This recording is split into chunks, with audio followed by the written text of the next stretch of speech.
season is to start playing at a high level for 4 full quarters. So we're hoping that's going to happen here tonight against Eagle Grove. On Sunny 99.7, the St. Edmund Gales are on the road at Alta Aurelia. Greg Woods will have the call of the game as the Gales are 2-5 on the year, coming off a 21-14 home loss to Ridgeview last week. Alta Aurelia is 4-3 on the year, coming off a loss at IKM Manning, 21-7. Over on 92 Rock, the Fort Dodge Dodgers are back at home after 2 straight road games. They'll host Sioux City West. The Dodgers are 4-3 on the season, trying to break a 3-game losing skid. The Dodgers are needing to win out to have a shot at an at-large bid in the playoffs. Coach Matt Miller says that his team knows that for them, essentially, the playoffs begin tonight. Yeah, they start tonight, and our kids are aware of that, and I'm looking forward to seeing how they come out with a sense of urgency and get going with it. It'll be real interesting to see how our kids react. Our week of practice has been good. Join Dan Johnson on the call of the Central Iowa Area Showcase game on Mix 94.5. This week's featured matchup, Manson Northwest Webster at Ridgeview. Manson Northwest Webster is coming off a loss last week, 8-0 to Sioux Central. Ridgeview coming off a win last week, their first one of the season, knocking off St. Edmund 21-14. For KVFD from the Jerry Sheeter Newsroom, I'm Rob Jones. Here's the AM 1400 KVFD weatherology forecast. A wind advisory is in effect for the forecast area. We'll see mostly sunny skies here this afternoon, high around 70 degrees. Windy southeast winds around 20 to 30 miles per hour, gusting as high as 45. Tonight, a chance for rain showers here mainly late, increasing clouds, a low near 49. Saturday, skies become mostly sunny, high of 66. From the Weatherology Weather Center, I'm meteorologist Jennifer Wojcicki. Currently, it's 69. As a farmer, I want a cooperative that's there for me. Not the other way around. A local co-op that works for me and works with CHS. To connect me with local experts I know and trust. And put a global network of markets and supply at my fingertips. A co-op that's here to help us. Own every day. When you're an owner of a local cooperative connected to CHS, you get local expertise, a proven, efficient supply chain, and global market access. Learn more at cooperativeownership.com. As a farmer, I want a cooperative that's there for me. Not the other way around. A local co-op that works for me and works with CHS. To connect me with local experts I know and trust. And put a global network of markets and supply at my fingertips. A co-op that's here to help us. Own every day. When you're an owner of a local cooperative connected to CHS, you get local expertise, a proven, efficient supply chain, and global market access. Learn more at cooperativeownership.com. Michael Devine at AM 1400 KVFD. Listen to this. Making radio great again. That's right. That's the goal. We're going to make radio great again. I think we've already pulled it off. Certainly we have now because Dr. Lee Heeb joins us. Hi, Lee. Hey, how are you? I'm real good. Dr. Heeb, of course, is a libertarian, orthopedic surgeon, and military veteran, and a regular contributor to this program. So what's going on Friday? You sound a little ticked off. Are you about to hit somebody or what? Say that again? You sound a little ticked off like you're about to hit somebody or something. Is that the case? Well, it's hard not to be with everything going on around us. But no, it's just another day in Liarsville. I don't know if you're following this thing, but it's, when they say you can't make this stuff up, apparently you can make up almost anything. Have you been following this whole deal about the ABC News video of the so-called Turkish attack? Yeah, Syria? That's right. It turned out to be a fire in Texas. That was beautiful. Yeah. Well, actually, here's what it really is. So I really, looked at all the details here. So 2 years ago, in 2017, and actually the one good thing to come out of this is it's the Nob Hill Gun Club in Kentucky. And they've gotten a lot of good press. People are looking into them now after this. But they hold this yearly night shooting range pyrotechnic thing. And they have people with, some like NATO round kind of weapons that they shoot at, semi-automatic weapons or automatic weapons. They shoot at gasoline cans and they make this huge boom and this huge fireball in the sky. And they do this every year. So that was what this film was that ABC got. They took that film. Now, here's the thing that really does make me angry, and I think it should make everybody. I mean, Goebbels. These guys have nothing at ABC. Goebbels had nothing on these guys. These guys, they apologized. They said, we're sorry for the error. This was no error, because an error is if somebody had handed them this film and told them this was what it was. No, they got this off the internet, and the internet, if you look at the actual raw footage, it shows the tracer rounds. It shows people taking photos with their cell phones. It shows trees and American buildings on either side. They had to crop all that out to make this look like a bombing attack. And then they had to actually make up a narrative to fit the film that they just created, thinking we were idiots and wouldn't figure this out. They said, this video, and this is their real words, obtained by ABC News, appears to show the fury of the Turkish attack on the border town of Tal Abyad. I wonder if there is even a town called Tal Abyad. But they went down to specifying details, and they talk about reports of horrific atrocities committed by Turkish fighters. Now, that's quite the statement for a made-up story. I mean, that's really dangerous propaganda. This is the stuff of which wars are made.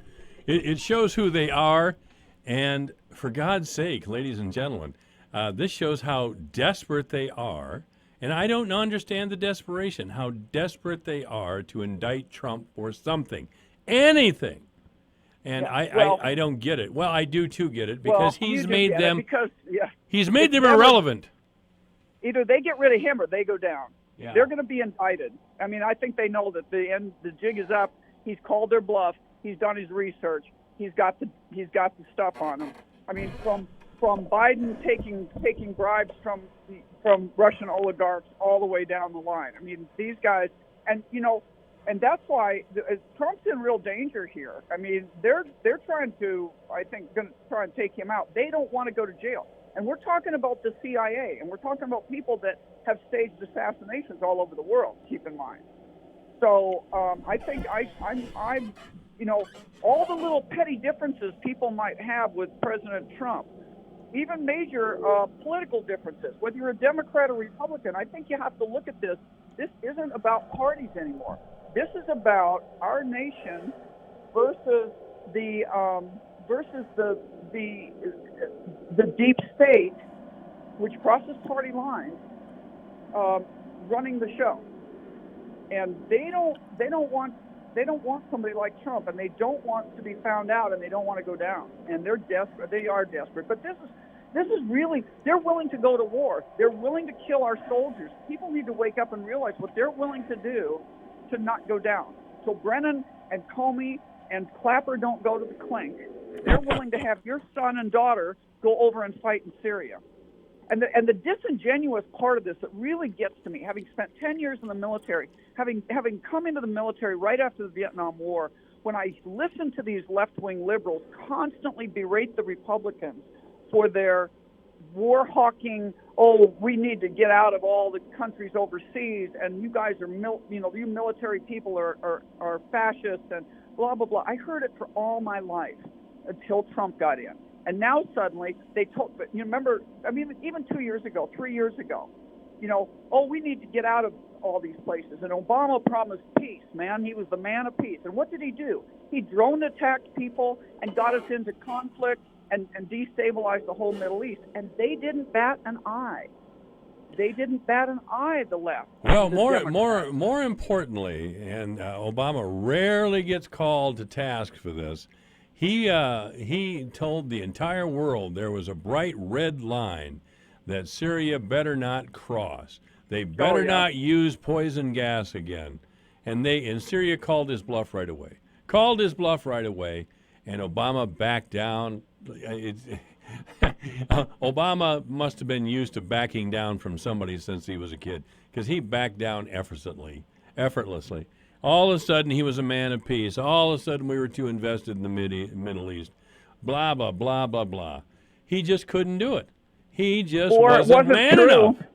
It wasn't true. I don't know that I trust any of what I've been told now. I mean, I'm to the point of Was it really the Syrians that did that? I have no clue at this point. That is such a mess over there. I don't think that we have a chance of knowing the truth. The average person on the street. I don't think we know. And what I do know is that Trump promised to get us out of these foreign entanglements. He promised to get us our troops home, and he's doing it. And people wanted that, and now they're calling him. They're complaining about that. So it's just insane. But I do think the other one thing I do know for sure is that when Obama did kill people through drones and other things, when he had more deaths in Afghanistan than Bush, and yet everybody made a big deal about Bush. Every night when there were any deaths in Afghanistan, it was on the front page of the nightly news. You remember that? Oh, yeah. But when Obama was in, you didn't see anything about it. It was all quiet. He didn't make any deal about it. Didn't make anything. Trump at the Minnesota rally just had this very, very, very heartwarming moment when he talked about these young men and women coming back in coffins and what the families had to go through and how difficult this was for him to have to sign these letters. He's putting it in the face of the American people, the cost of this, that we need to bring these people home.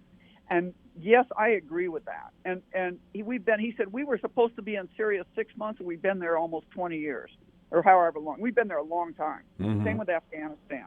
And he's right. And the opposite was true of Obama. He hid the facts that people were dying, and he claimed to be the guy of peace, and he had more military people killed under his command than under Bush. So, but we made into Bush. Remember, Bush lied, people died. Well, it turns out it was more under Obama. But it's just you just can't. This is all. These guys are all theater. They're all. They're all marching to the tune of a different drummer, and I'm not sure who's the majorette. I'm not sure who the drum major is, but whoever's telling them to do it, they all march in league, and they all spout whatever it is, and they turn on a dime. If you tell me today that we are against the war, okay, I'm against the war. If you tell me tomorrow I'm for the war, I'm for the war. I mean, don't you get that? Don't you see that? I mean, am I the only one that feels that's what's happening? It's ideological fanaticism. It is ideological fanaticism, and yes, it includes major elements in the press, political figures, even religious figures. They are obsessed with power. They are people really. Hillary Clinton and Bill Clinton, if they hadn't got into politics, they'd have been lawyers in Little Rock, Arkansas. Frankly, yeah. I mean, most of these people. If they were lucky, were lucky, most of these people, Nancy Pelosi, Adam Schiff, if they hadn't got into politics, where would they be? I'll tell you, they'd work in a law office somewhere. Period. End of story.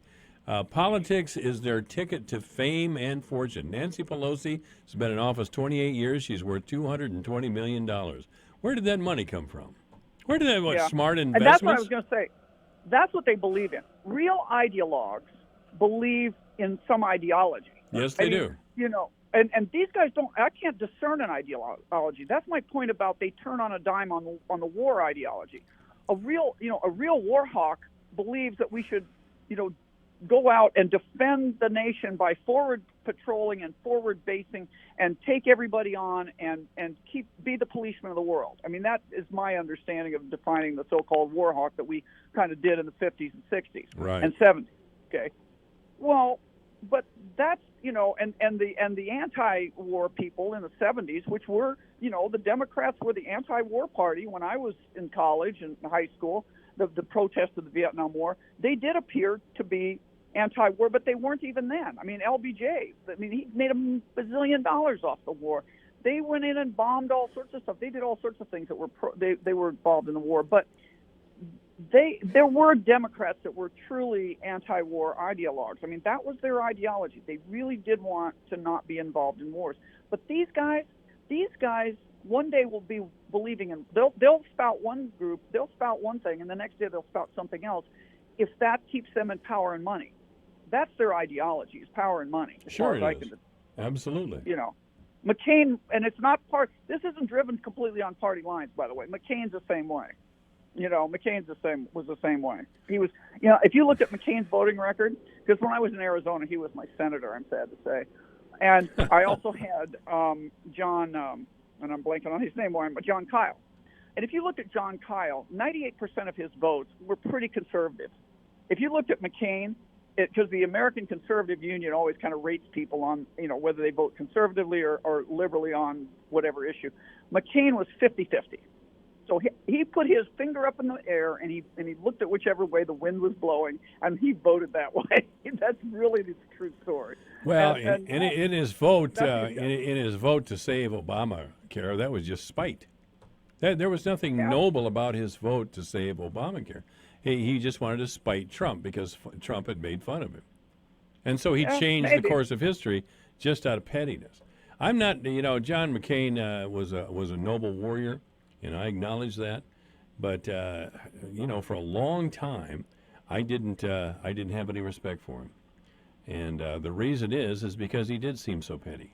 Late in his life, I mean, he just seemed somewhere between inadequate as a presidential candidate and complete arrogance, pettiness, and spite. Those aren't attractive personality characteristics. Yeah, and in all fairness, I know a lot of military people that didn't think he was such a noble warrior. But not to speak ill of the dead, but I will just say one word: Forrestal. You can look that one up. Oh, James Forrestal. Yes, I do remember James Forrestal.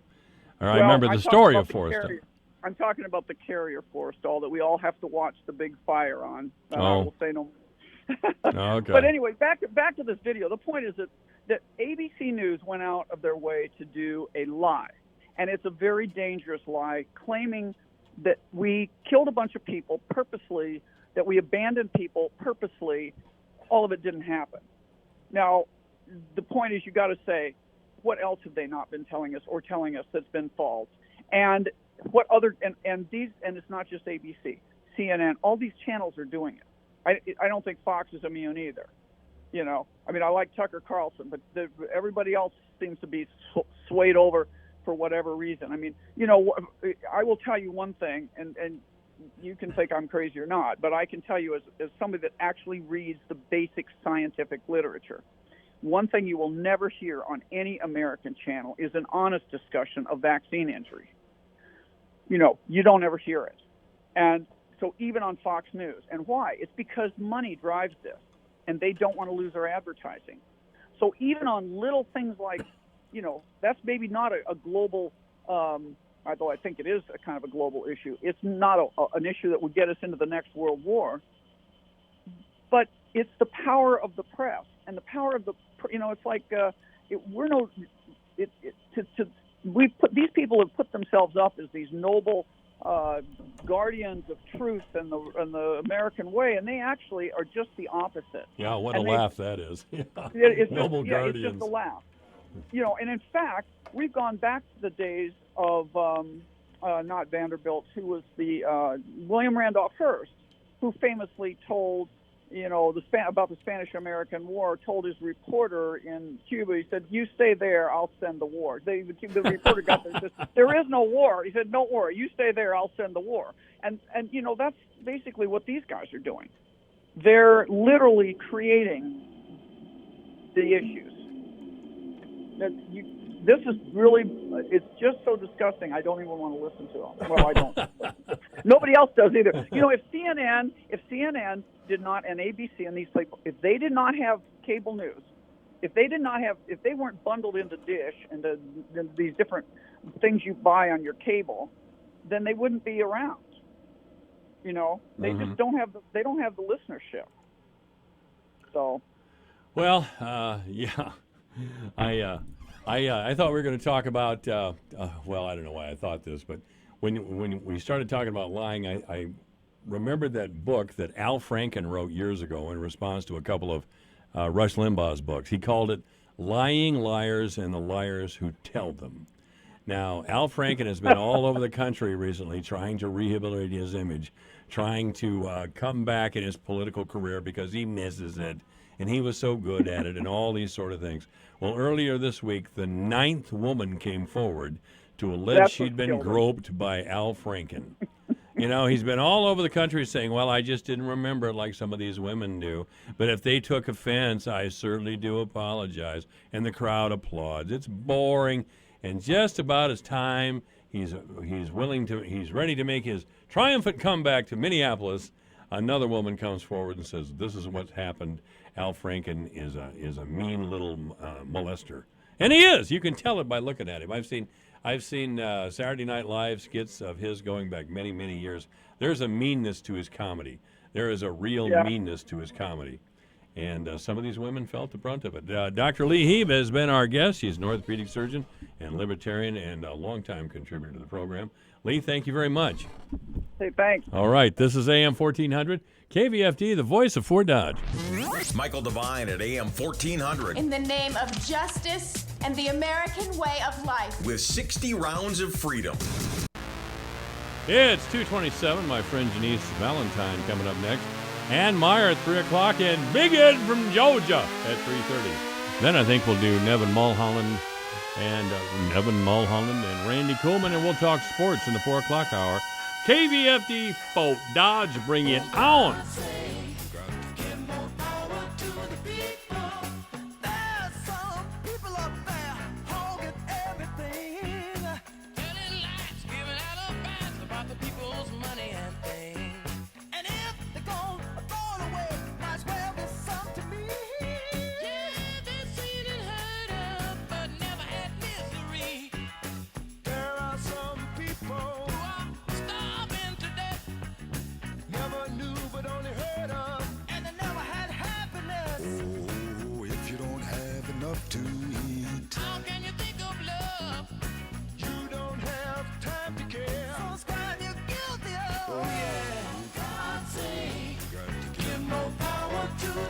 Today through next Tuesday, Lumber Liquidators Flooring Yard Sale has over 400 floors on sale, up to 50% off.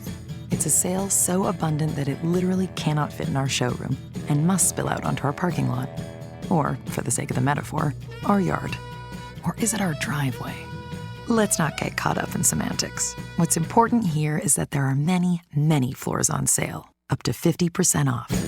These are the floors homes are built on. Lumber Liquidators Flooring. Your news, your town, your station. KVFD News when it breaks. With your KVFD News Update, I'm Rob Jones. The City of Fort Dodge Public Works Department has announced that the boil water advisory for the area of North 7th Street, north of the Loomis Park entrance, Miller Drive, and 28th Avenue North has now been lifted as the procedural testing has come back satisfactory. That area was placed on the advisory Tuesday as the city experienced a water main break. In sports, week number 8 of high school football action coming your way, the regular season winding down, so every game means that much more in terms of playoff implications. All 4 games are a 6:45 pregame with a 7 p.m. kickoff, and all 4 are available on our streaming platform at yourfortdodge.com. Join veteran sportscasters Mark Williamson and Brian Peters on 105.9 The Beach as they bring you the call of South Central Calhoun hosting Eagle Grove. The Titans of South Central Calhoun are undefeated and allowing under 5 points per game defensively. The Titans can win the district championship with a win tonight. Coach Brian Case says the goal for his team the remainder of the year is to put together a complete game. In the last 2 weeks of the regular season is to start playing at a high level for 4 full quarters. So we're hoping that's going to happen here tonight against Eagle Grove. On Sunny 99.7, the St. Edmund Gales are on the road at Alta Aurelia. Greg Woods will have the call of the game as the Gales are 2-5 on the year, coming off a 21-14 home loss to Ridgeview last week. Alta Aurelia is 4-3 on the year, coming off a loss at IKM Manning, 21-7. Over on 92 Rock, the Fort Dodge Dodgers are back at home after 2 straight road games. They'll host Sioux City West. The Dodgers are 4-3 on the season, trying to break a 3-game losing skid. The Dodgers are needing to win out to have a shot at an at-large bid in the playoffs. Coach Matt Miller says that his team knows that for them, essentially, the playoffs begin tonight. Yeah, they start tonight, and our kids are aware of that, and I'm looking forward to seeing how they come out with a sense of urgency and get going with it. It'll be real interesting to see how our kids react. Our week of practice has been good. Join Dan Johnson on the call of the Central Iowa Area Showcase game on Mix 94.5. This week's featured matchup, Manson Northwest Webster at Ridgeview. Manson Northwest Webster is coming off a loss last week, 8-0 to Sioux Central. Ridgeview coming off a win last week, their first one of the season, knocking off St. Edmund 21-14. For KVFD from the Jerry Sheeter Newsroom, I'm Rob Jones. This is AM 1400 KVFD, the voice for Dodge. Is 232 and 72 degrees. This afternoon it'll be sunny with a temperature maybe of 74 degrees. It'll be windy, of course. Overnight, some rain, just a little bit, with a low of 50. Tomorrow, a little rain in the morning. Otherwise, mostly cloudy through mid-morning. It'll clear off. Our high will be 66 degrees. On Sunday, there's a slight chance of a thunderstorm. Otherwise, mostly cloudy with a high of 62. On Monday, again, a chance of rain, mostly cloudy with a high of 53. Tuesday, sunny with a high of 52 and windy. On Wednesday, it'll be sunny with a high of 57. Thursday, partly sunny with a high of 51. Once again in town, it's breezy, fair, 72 degrees. Beautiful fall day, really. Obituaries this hour brought to you by Gunderson Funeral Home and Cremation Services at 1615 North 15th Street, Fort Dodge. You may contact Gunderson Funeral Home and Cremation Services by calling 515-576-7128 or online at www.gundersonfuneralhome.com. Eileen Fleming has passed away at the age of 95. She passed away Wednesday at the Friendship Haven. Services for Eileen Fleming are pending. The Reverend Charles Yetmar has passed away. The Reverend Charles Yetmar died on September 20th at the age of 87. Father Yetmar was born in Clare, Iowa, and services for Father Yetmar will be in Phoenix, Arizona. Obituaries this hour brought to you by Gunderson Funeral Home and Cremation Services at 1615 North 15th Street, Fort Dodge. You may contact Gunderson Funeral Home and Cremation Services by calling 515-576-7128 or online at www.gundersonfuneralhome.com. 72 degrees at AM 1400. KVFD, the voice of Fort Dodge, is 233. With a look at the closing market report, here's Dwayne Murley. Here's a look at how the markets closed today. December corn down 3 3/4 at $3.91. March down 3 3/4 at $4.02 3/4. May corn down 3 1/4 at $4.09 1/2, and July down 2 1/2 at $4.15 1/4. November soybeans up 2 1/2 cents at $9.34. January up 2 1/4 at $9.47 1/2. March up 2 1/4 at $9.59 1/4. May up 2 1/4 at $9.67 1/2. December wheat closed up 6 3/4 at $5.32 1/4. Soybean meal up $1.70 a ton at $3.0850. October live cattle down $1.92 at $110.47. December down 75 at $113.62. October feeder cattle down 70 cents at $143.50. November down $147 at $142.85. December lean hogs down 20 cents at $67.95. February down 17 at $77.47. I'm Dwayne Murley. Ladies and gentlemen, are you ready? Alpha Media presents Elvis. That's right, Elvis is back. Alpha Media is proud to present the Elvis Rock and Remember Tribute Christmas Show with Joseph Hall. This special night of Christmas magic with Elvis will be Friday night, December 6th in the Cardiff Center at Fort Frenzy. Doors open at 5:30 and the Elvis Rock and Remember Tribute Christmas Show starts at 7. Tickets are $20 in advance or $25 at the door. Get your tickets now at Hy-Vee Fort Dodge, the Iowa Outdoor Store, Fort Frenzy, or get them at our Alpha Media Studios. Bring the whole family to see this tribute to the King of Rock and Roll and enjoy this amazing Christmas show. The Elvis Rock and Remember Tribute Christmas Show is brought to you in part by United Bank of Iowa in Fort Dodge, Pocahontas, Rolfe, and Rockwell City, Advanced Heating and Cooling of Fort Dodge, North Central Iowa Supply and Hardware Hank of Humboldt, and Riley Armstrong Plumbing and Heating. The Elvis Rock and Remember Tribute Christmas Show is an Alpha Media event. Michael Devine and Janice Valentine, now at AM 1400 KVFD. That's right. It's happening now at AM 1400 KVFD, the voice of Fort Dodge. I'm Michael Devine, the Doctor of Truth, of course. And, for God's sake, give more power to the people. That's what these guys are always talking about here anyway. I think it's a good note, a good message. For God's sake, give more power to the people. Give more power to Well, Janice Valentine is with us. I know you'd agree with that there, Janice. Hi, I'm fabulous, Mike. How about you? Well, I am fabulous as well. Janice Valentine is a local attorney practicing primarily in workers' compensation and personal injury. There is no fee for first consultation. She's a Valentine Law Office PC, Janice Valentine at jvalentine@valentinelaw.net. Her number is 515-955-5544. She's at 415 the Boston Center, 809 Central Avenue here in Fort Dodge, and at www.valentinelaw.net. Janice is also my personal spiritual advisor, so we're going to get right into it here. Janice, a number of years ago, a man with a long and violent history, mainly against young girls, was released from prison. He then kidnapped 2 Dayton girls and murdered one of them. Now, a wealthy young man here in Iowa, with several beer cans in the cab of his truck, rear-ended a tractor and killed a 66-year-old man. Now, the wealthy young man never spent a day in jail. And a matter of fact, the dead man's family was not allowed to confront him in court. Now, the young man stayed on the scene of the accident until help arrived. Then he locked himself in the house and wouldn't talk with law enforcement officers, but he did spend a lot of time on the phone with his attorney. Again, not a day in jail. Now, a man with zero respect for our laws enters our country illegally, and he is accused of killing a young woman, a crime he had admitted to. He took officers to a cornfield where he threw Molly Tibbetts' body in there like a sack of garbage. And his attorneys are trying to put the police on trial, and they're spending thousands of dollars of our money, taxpayers' money, on interpreters and even an expert in sleep deprivation. Now they're racking up several billable hours in process, of course. We've been down this road before, Janice, and I'm going to say it again. I do not believe our justice system protects us. There are ample protections in place for the Baharinas of the world, or this guy, this young man I'm talking about.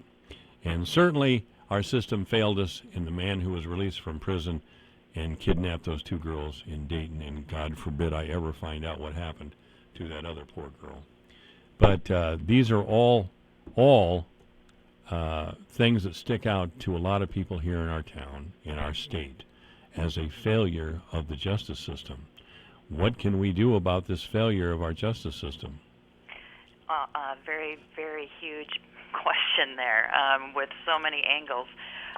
It does always appear that justice has failed in these isolated incidences that you mentioned, and the families left behind. I'm thinking too of one more even recent here locally, Pastor Henderson. We don't That's know, right.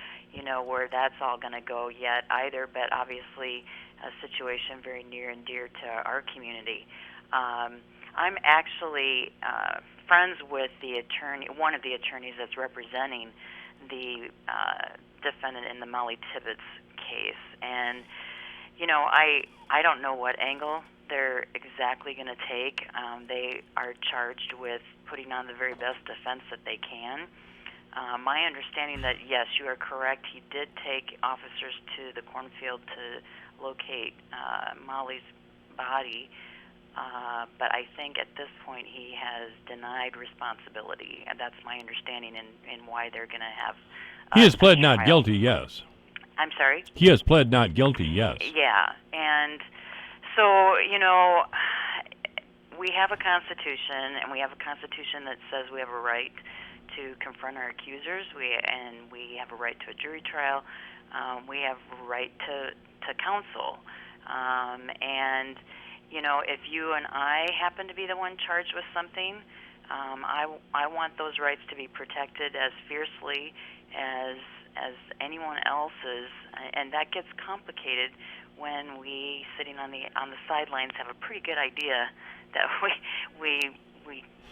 we think we know what happened. Okay, and I think in this case, that whole proviso of innocent until proven guilty has to be the lodestar in terms of the direction that we go.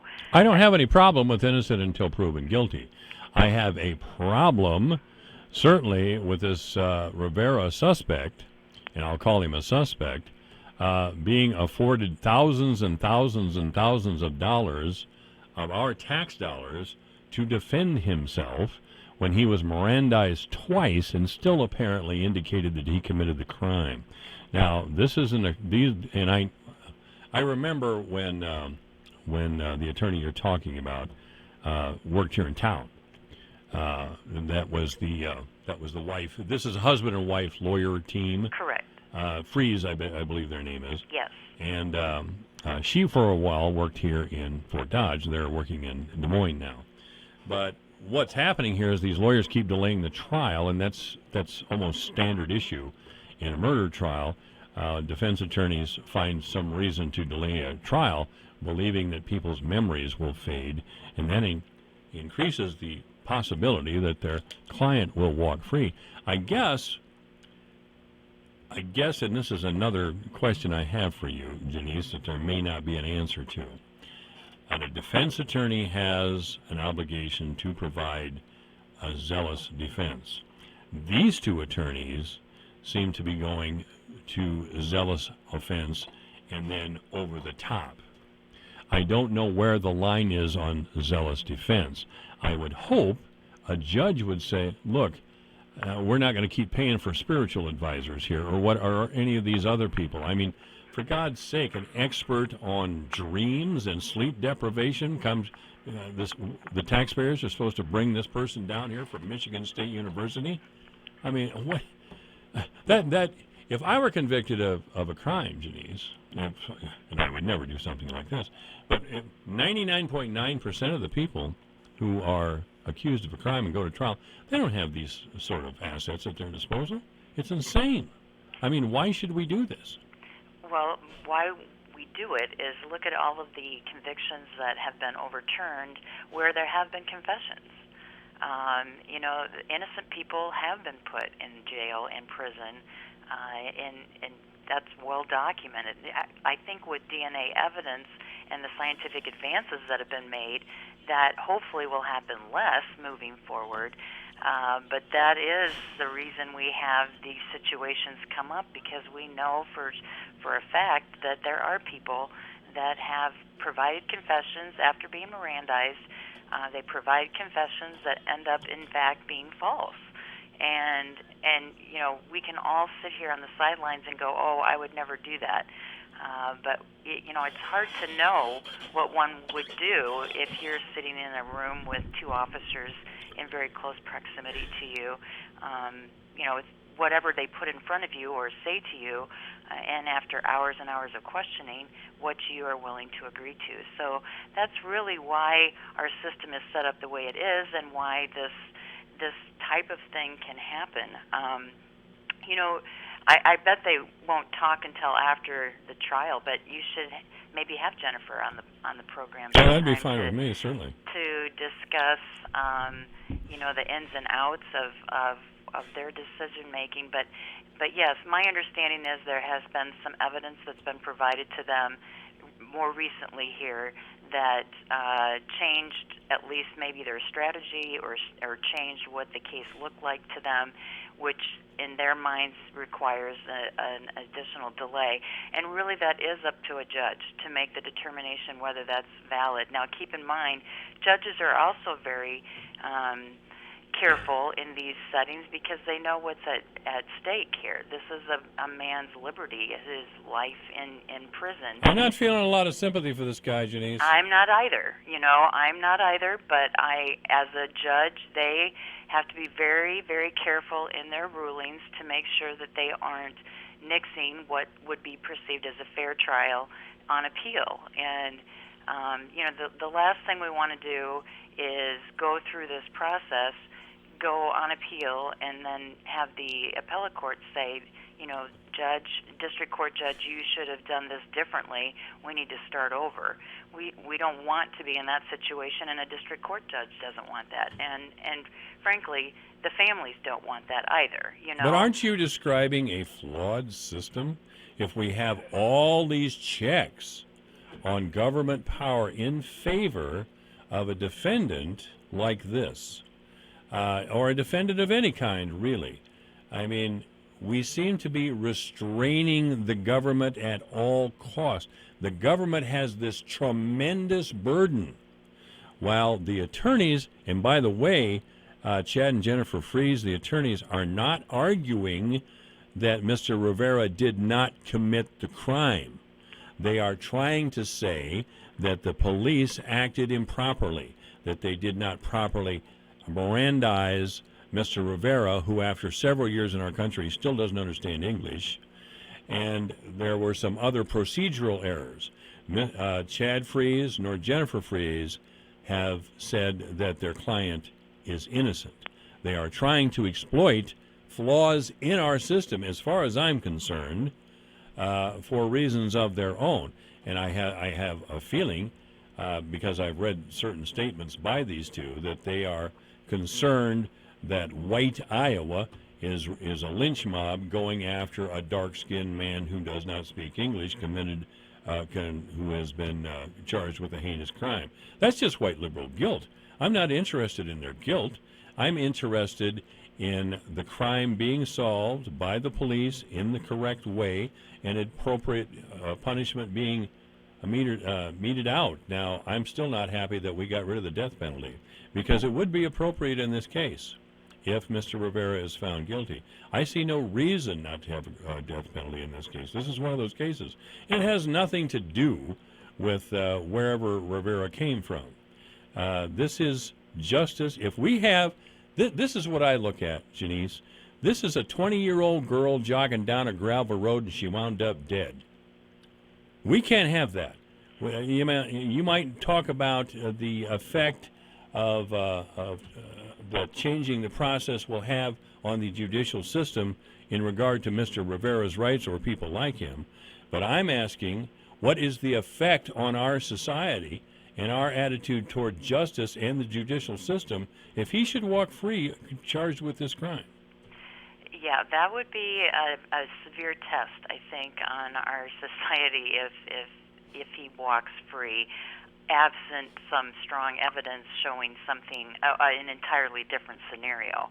And again, in regards to the death penalty, my issue with the death penalty, of course, our gut reaction is, sure, let's just lynch them, or whatever. But, one, it's not any cheaper. The death penalty is not a cheaper way to go than... And why is that? Because there's endless appeals. Endless exactly. appeals. And should there be endless appeals? I mean, you and I could go around on this subject for a couple of days. Well, and the other thing to me is most murders, most crimes that would be the type that would be subject to a death penalty are crimes of passion. A lot of times they are spur of the moment. They are not necessarily premeditated. And the other issue is, again, as we've noted here locally, there's a mental health issue in our society that's being there appears entirely to be ignored and unaddressed. Appears to be, but this case with Molly Tibbetts, this was an act of evil. Yes. This was not an impulse. He apparently stalked her, and this was an evil thing that has happened in our midst. The Jews have a saying: we must remove the evil from our midst. I'm surprised they didn't get that into Catholicism somehow, but they didn't. Catholics always want to execute somebody. Well, and it's hard to say in this case. It's hard to argue that we don't want swift and speedy justice. Of course we do, but we also want it to be fair and correct. And going back to your concerns about pointing the finger at police. I am not familiar with what they are saying the police did or didn't do correctly, but that's a significant part of our system and our government system. If the police run roughshod, and I'm not suggesting that they did, but if in fact that they did not follow protocols or do the right things, that's serious and needs to be addressed and would be something that would be very alarming to me. And I hope that isn't the case, because we do want justice for this family, and we don't want procedural issues to preclude that justice from happening. So, There's a reason we have the rules. There's a reason we have Miranda. There's a reason we have the protocols put into place for police to follow, because we don't want to become a police state. And that's a serious concern. You think about, I'm probably exaggerating a bit here, but I know I had friends that sometimes had to do business in Mexico, and their companies would give them police hush money, because the police could just stop you and demand whatever they wanted from you. So if you had a couple $100 on you and just handed it over, you were left alone. So, we don't want to become that. All right, you're freaking out here a little bit now, Janice. Calm down. It's Friday. It's Friday afternoon. There's no need to freak. We're going to get off this topic. This is AM 1400 KVFD, the voice for Dodge. Our guest, the fabulous Janice Valentine, who is an attorney here in town. I wonder if you're having, or if you're satisfied with your wireless server. I don't know if you have MediaCom or Dish or what you do have. I have a variety, because we have something different at home than what I have at the office. So, I kind of have experience with a number of providers, and I've had providers before these providers. So, I will say that there's a lot of Frontier and MediaCom folks that get cranky about their internet service. Yeah. Well, there was a forum at the Celebration Room at the Friendship Haven last night. And it was put on by Sharon Hickey's group, Webster People Acting Responsibly. It's the old well-informed Webster People group, right. But Sharon changed the name of it, and it's pretty much the same folks. But not a lot of people showed up to find out about broadband. I was there, Terry Minke was there, a few others. And two people from MediaCom were there. Frontier did not send a representative. David Furyk was there to represent the city and explain the city's feeling and proposal that will be on a ballot November 5th that would allow the city to explore owning its own broadband here in town. Now, even if the people turn out and vote in favor of broadband on November 5th, we're a long ways from getting our own broadband. We have to. There's no taxpayer money that will be spent, but there has to be money procured. We have to decide what kind of broadband we're going to have. Is it going to be a public-private partnership? Or are we going to do it alone? Even if it happens on November 5th, we're a few years away from getting our own broadband. And, of course, if the vote goes down, we don't have to worry about it at all. But I'm in favor of owning our own broadband because of experience of other cities. Spencer has their own. They're very happy with it. Algona, my old hometown, has their own. They have their own utilities in both of those towns. And they have terrific service for less cost. And the MediaCom people seem to be describing to us, and they took kind of a while to describe to us the wonderful things they've been doing in town. But I'll tell you, and here's the story I told them. I said, on Thursday of last week, I wanted an upgrade to my cable television. I was told I had to stay home between 8 and noon, which I did, and I got the upgrade. That night, the channels were scrambled. Not just the new ones, but most of them. So I called again, and they told me I had to be home between 8 and noon on Monday so another guy could come and fix it. He came and fixed it, but the internet dropped. Oh, my. I called them back, and they said, well, you have to stay home between 8 and midnight on Wednesday. And I did again, and I finally got it taken care of. But they expected me, because their service is screwed up, to stay home for 12 hours in a period of about 5 days. And you were able to do that because of your job. I was, but think about those of us that have jobs that require us to clock in. That's and right. We have to be. So you're either taking vacation days, or whatever, or faking sickness to deal with these providers. I agree. It's horrible. And the other thing that I have experienced is when they arrive, and by they I mean whoever the provider is. I'm not just picking on MediaCom or whatever, but whoever arrives, they point fingers. It's your router, or it's your wiring, or it's your something. it's never them, it seems like, and that gets extremely frustrating because that gets well, and that's the point I was trying to drive home to these Mediacom people who kept going rah Mediacom. I told them Amazon, who is a beast as far as retail is concerned, they're making their customer service more responsive to their customers. If you get something from Amazon, it's the wrong size or you don't like it, you can take it out to Kohl's. You don't even have to put it back in the original box. Kohl's will accept the refund, take the money off your Amazon account or your credit card, wherever you charge the item on Amazon to, and that's all you have to do. Mediacom seems to be clinging to a standard of service from the 1980s. I mean, not even. Not even, yeah. All they want to do is line us up and tell us to stay there until they get around to it, because they're the cable company. Now, I made a mistake last night. I said I got up and I said 35 years ago when I signed up with Mediacom. Well, the Mediacom representative couldn't hardly wait for me to say that. I have a feeling. He said, Mediacom's only been around since 1996, and it's only been at Fort Dodge since 2001. My mistake. Really? If I said Mediacom in my, I don't remember if I said Mediacom. I just said 35 years ago when I signed up. But that is factual in whatever provider we had it in Fort Dodge at the time, and all the subsequent providers, they all wanted you to go sit for 4 hours at least, and then you could, and if you wanted anything done. And by the way, on Wednesday, I called at 11:30 because I was trying to get to work. And I said, is this guy coming or what? And the southern lady said, well, if they get here at noon and start work at noon, that's just the way it's got to be. Yeah. Is that suckage or what? Yeah, and this model is way before we had cell phones. Yeah. I mean, what is the harm in just saying, hey, we will call you when we're in we're ready or whatever, so you're not just sitting there waiting. I mean, they do that anyway, but it just suits their purpose to inconvenience the hell out of us. And I think we should have I think we should give our own broadband real consideration. Anyway, Janice Valentine has been our guest. She's with Valentine Law Office. Call 515-955-5544. Thank you, Janice. Thanks, Mike. Have a great weekend. You too. This is AM 1400, KVFD, the voice of Fort Dodge.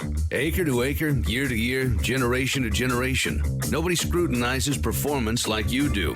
And acre to acre, year to year, generation to generation. The consistent performance of Asgrow brand soybeans helps to keep your profitability out in front. Offering a suite of tailored integrated solutions and 100% exclusive genetics for strong yield potential. Plus the Roundup Ready Extend crop system, the #1 soybean system planted by farmers, featuring XtendiMax herbicide with Vapor Grip technology to control more weeds than any other soybean system, so you can spray your fields with confidence.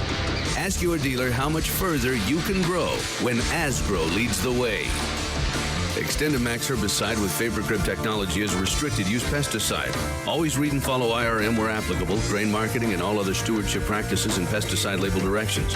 Check with your state pesticide regulatory agency for specific restrictions in your state.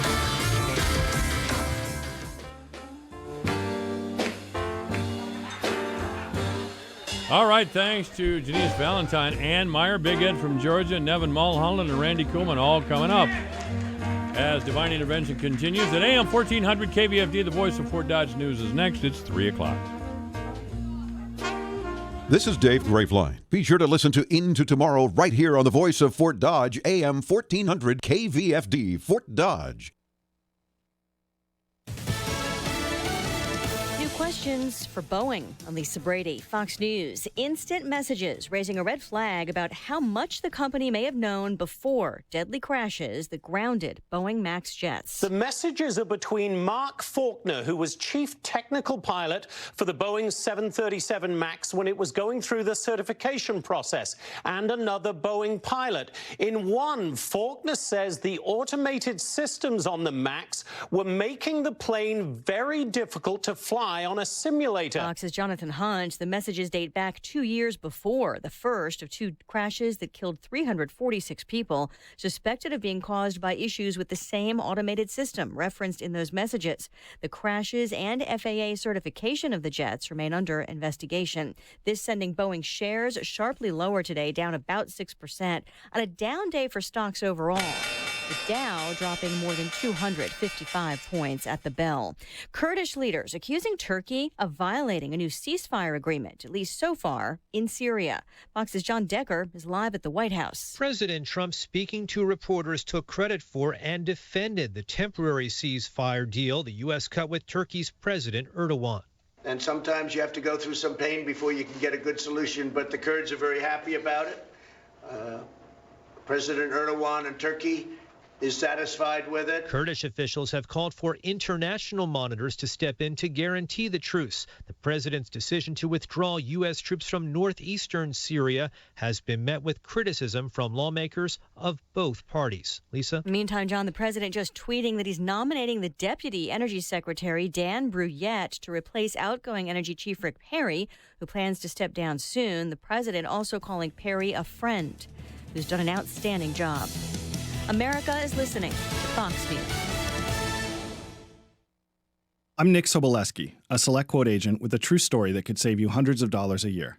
A woman named Linda just called. Her husband, Ray, has a $300,000 group life insurance policy, but is changing jobs and can't take it with him. Well, I shopped the many highly rated term life insurance companies we represent and found Ray, who is 41 and takes medication to control his cholesterol, a 10-year, $500,000 policy for under $27 a month. That's almost twice the coverage for less than half of what he had paid. If SelectQuote hasn't shopped for your life insurance, you're probably paying too much. For your free quote, call 800-597-0315. That's 800-597-0315.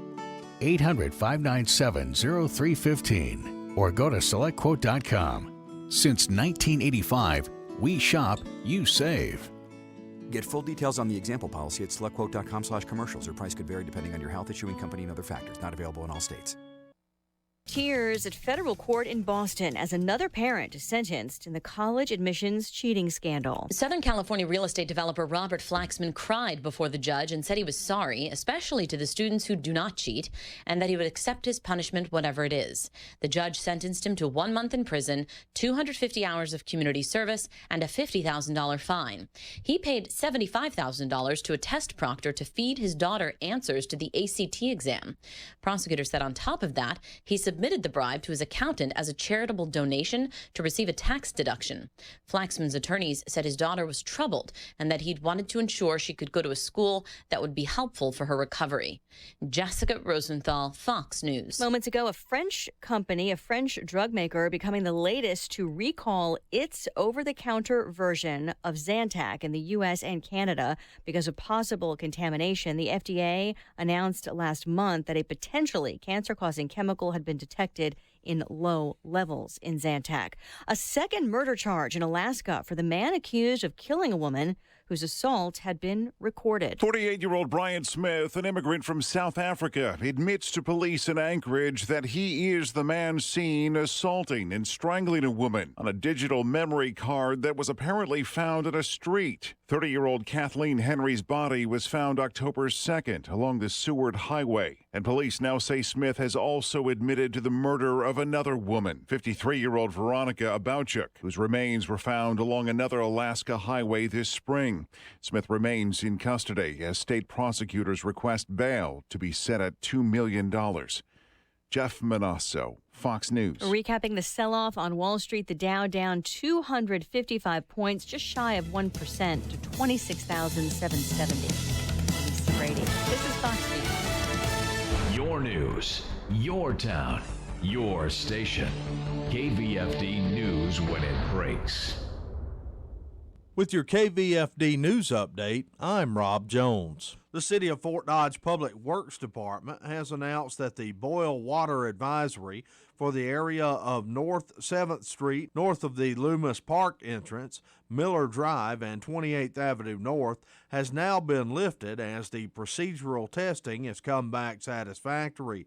That area was placed on the advisory Tuesday as the city experienced a water main break. In sports, week number 8 of high school football action coming your way. The regular season winding down, so every game means that much more in terms of playoff implications. All 4 games are a 6:45 pregame with a 7 p.m. kickoff, and all 4 are available on our streaming platform at yourfortdodge.com. Join veteran sportscasters Mark Williamson and Brian Peters on 105.9 The Beach as they bring you the call of South Central Calhoun hosting Eagle Grove.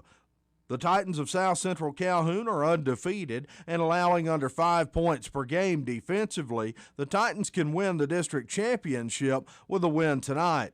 Coach Brian Case says the goal for his team the remainder of the year is to put together a complete game. In the last 2 weeks of the regular season is to start playing at a high level for 4 full quarters. So we're hoping that's going to happen here tonight against Eagle Grove. On Sunny 99.7, the St. Edmund Gales are on the road at Alta Aurelia. Greg Woods will have the call of the game as the Gales are 2-5 on the year, coming off a 21-14 home loss to Ridgeview last week. Alta Aurelia is 4-3 on the year, coming off a loss at IKM Manning, 21-7. Over on 92 Rock, the Fort Dodge Dodgers are back at home after 2 straight road games. They'll host Sioux City West. The Dodgers are 4-3 on the season, trying to break a 3-game losing skid. The Dodgers are needing to win out to have a shot at an at-large bid in the playoffs.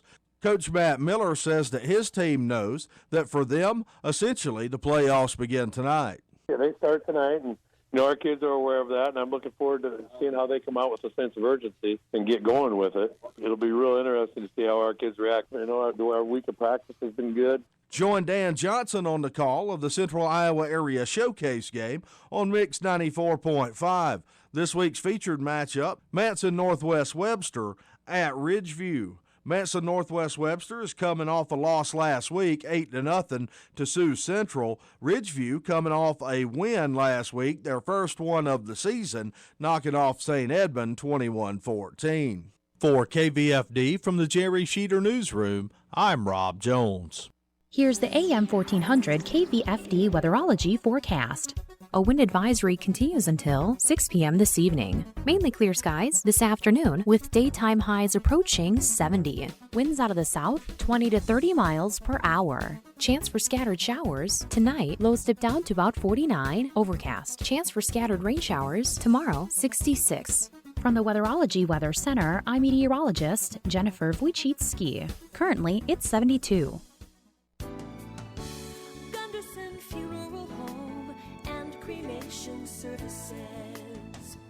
Oh, why not just cremate me when I'm gone?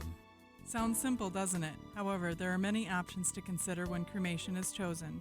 From simple to detailed, we at Gunderson Funeral Home and Cremation Services can help you create a unique commemoration. Gunderson Funeral Home and Cremation Services. If you're drowning in IRS tax debt, pay attention to this special announcement. There's a special toll-free hotline set up especially for you. Get ready to take this number down to take advantage of the new IRS tax forgiveness programs. Here's Jesse from Las Vegas. I've been so stressed out lately knowing that I owe the IRS over $22,000, and now they just garnished my wages. A friend of mine told me about Superior Tax Relief, so I called them, and they were able to stop the garnishment, and they were also able to help me with my other tax problems. I feel so free again, and I would definitely recommend Superior Tax Relief. Call Superior Tax Relief now, 800-711-5099, and speak to a qualified professional who can protect you from the added fees and negotiate your tax liability. Superior Tax Relief can help open new doors with the IRS Fresh Start program that's available now. The consultation is free. The information is free. This call could save you thousands. Call 800-711-5099. 800-711-5099. That's 800-711-5099. Michael Devine, the mayor of Manville. It's a fancy title for a part-time job. Michael Devine at AM 1400 KVFD. All right, this is AM 1400 KVFD, the voice of Fort Dodge. Yes, I'm the mayor of Manville. It just worked out that way. The other mayor, well, he thinks he's the mayor of something, but apparently. We have the state representative of Manville here, and that's Ann Meyer. How are you, Ann? I'm good. How are you? Well, I'm real good. It's Friday. It's Friday. Are you taking the weekend off or not? Not really. Tomorrow, well, it's fun stuff though. Fun stuff. Yeah. All right. So tonight we're gonna do the Kiwanis soup supper. That is really good. It's Golden K, the old guys. Yep. So we should put Bob Singer on alert right now that we expect him to wait on us. It is Bob Singer, you must bring us chili. Bring us chili, Bob. And it's fun. There's a lot of great people that we always end up talking to there. So we're going to do that, and then we're going over to the football game. Mm-hmm. Dodgers are apparently doing really well, and we're looking They've had forward a couple to a great of tough game. losses here. I'll tell you, the last they're a top-ranked team, but whether they can get into the playoffs or not, it's another question. Anthony Centennial was just too much for them last week. I mean, they're a real tough team. But the Dodgers, I'll tell you, I really didn't think they'd be that good this year after they lost Mosley and Drake Miller. But they're, it's a great night for a football game. Get out of the house. Why would you want to sit home? Beautiful night. Yeah. Why would you want to sit home? Yeah, and Are you taking the Meyer boy with you? Yeah, he's coming. All right. He's taken me. He's taking you. He suggested it.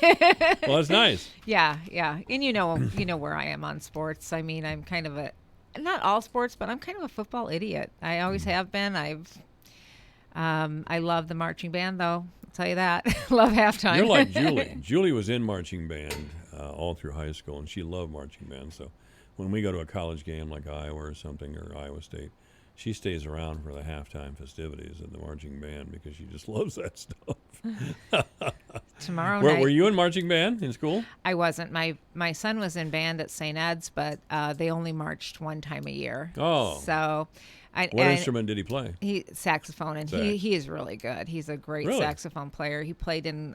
He didn't play in marching band at Iowa State, but he did play in concert band at Iowa State. And I'm glad he's developed some musical talent because that's fun. I mean, I think I always say that I am such a music lover, but I must have been bad in a previous life because God gave me absolutely no musical talent.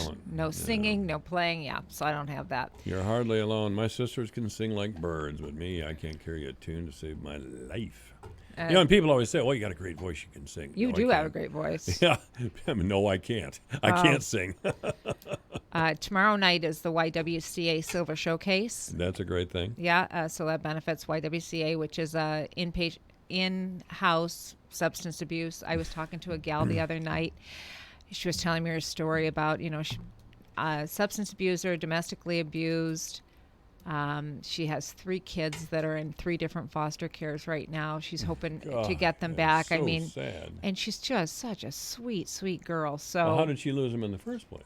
Well, her husband went to prison because of domestic abuse, and then we need to talk to her about her man selection. Well, women have their.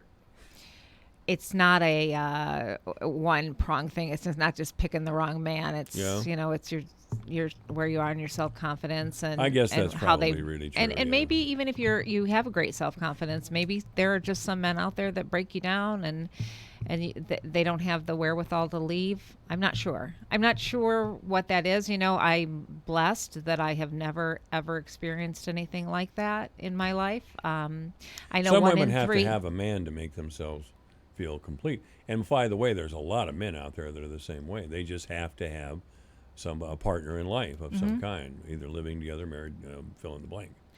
The gals there, they are really working hard to better their situation, to hit their sobriety levels, and the stories they told. My heart just goes out to them, and they're doing such great work over at the YWCA. So this is really something, gosh, I'd love to see everyone support. If we could only tell young girls the solution is to your life problems or to your future is not meeting some guy and start having kids. If you can develop a skill to support yourself, that's the key. It really is. If you have a skill to support yourself, and the self-esteem that goes along with it. If a relationship fails, you don't go down with the relationship. You can still stand on your own 2 feet. And we have a number of programs at Iowa Central, I'll tell you. Yes, we do. That I think they should be free. I know that freaks you and your Republican friends out. That does not, Mike. I am a compassionate Republican, and I do believe that we And in the House, we really push for high community college state funding. I'd rather give most of our money to community colleges rather than the regents. Oh, I would absolutely. I would, and I've said this many, many times on the air. 100 years ago, we realized that it was a good thing to teach children to read and write. Somewhere around 1930, 40 in there somewhere, we realized a high school education was something that our society should move toward. Mm-hmm. Sometime in the 60s, we realized that maybe a university education was a good idea. But now we have so many people with bachelor degrees, we don't know what to do with them. So here we are in the year 2019, and who said a woman couldn't be an electrician? I mean, Matt exactly. Sure. Who said a woman? There are women truck drivers. I mean, there's all kinds of things going on where a woman could make a decent living. And I'm not trying to exclude young men too. It's a problem across the spectrum. Yep. We have too much poverty in our town and in our area. We're a poor state in some places, and Fort Dodge is one, and we just have to acknowledge that and do something about it. So there are a lot of programs that are helping that address that problem across the state, which is great. Senator Kreinbrink and I visited Fort Dodge Senior High this week and met with the IJAG students. So IJAGs is Iowa Jobs After Graduation. Right. So these are students, young men and women. I think there's 35 of them in Fort Dodge Senior High right now. This is the first year for the program. It includes juniors and seniors, and it is geared specifically to teach these kids job skills. It's schools, state. We did appropriate money for this program, which, holy cow, if there's ever a program that we need to give money to, it's this. $1,700 a student is what it costs to go through this IJAG program. That is to almost guarantee success after high school for some of these kids that weren't doing well maybe to start with. That's a tiny cost. IJAG's been around for over 20 years. But to some people it's huge. It's a tiny cost for you or me. It's a tiny cost for our state. It is a tiny cost for our state. Because here we are. Tiny. We are graduating kids from high school, so it's going to it increases the graduation rate. And these statistics are already out there. It increases graduation rate, increases jobs after graduation. And they can go right from school to a good paying job. And it's also a partnership with to Fort Dodge's credit, with community business leaders. They're investing in the program, and they're coming in and mentoring. They're taking these students to show them what the work is like. And it's a great thing. They're teaching them leadership skills. I will tell you, we only met there's 3 classes, and we only met with one of the classes. But the kids that we met were all so motivated. And the president of the IJAG program, Nick, was part of this group. And I can't tell you, there's not a nicer, more motivated, more polite student out there. And everyone, all those, they all love to be in the program. And we're only, 2 months in now? Yeah. It just started here in Fort Dodge. This is the first year. It's been around Iowa, like I said, for 20 years or so. But we've just got it in Fort Dodge. So. I saw a program on Stars the other night, a documentary called Out of Omaha. And it was about a couple of teenage black kids in Omaha. They're brothers. I believe they're twin brothers. And one of them was saying, in our neighborhood, it's expected that you would pick up a gun and rob somebody. It's expected that you would go to jail in your life more than once. It's expected that you would deal drugs or engage in criminal activity. That's the culture that's in our neighborhood. And we have that culture here in Fort Dodge. And it's so alien and foreign to the way most people think. And that is deeply rooted in the culture in some neighborhoods. I'm not saying just black people. It's deeply rooted in some families And we see criminal activity and people going to jail in generations. And that's a tough nut to crack. You know. And some of the students in this we program, can't just dismiss them. No, I don't think. Absolutely not. And some of the students in this all the students in this program face barriers, traumas in their life. Like you're saying, maybe a home life, maybe a parent with substance abuse. You know, those are just some examples. That's not all of them. And they're teaching them to overcome and break away from that cycle. And that's why it's such a good program. So this is something that is proactive. I'm thrilled that Superintendent Ulrich brought that in with the school board into Fort Dodge Senior High. Jess Ulrich's a pretty good guy. Oh my gosh, he really is. He really and I'm not going to say all superintendents. All superintendents, I'm sure they go into that job because they love kids and they want to help them. I'm sure that's the case. But I'm so impressed with his commitment and his involvement and what he does for the kids. He is a great guy, and I do know him on a little bit of personal level. I mean, we're not best friends or anything, but he's a nice family guy, and he just really wants the best for those kids in the school. I'd just like to point out I haven't called you Helen or Miller this entire time. Today. I have heard it this week, though. Yes, you have. Yes, I have, Rush. Yeah. Well, God, I'd take the Rush thing if he'd carve up some of that money with me, $56 million a year. I don't know if you know this, but I don't make $56 million a year like he does.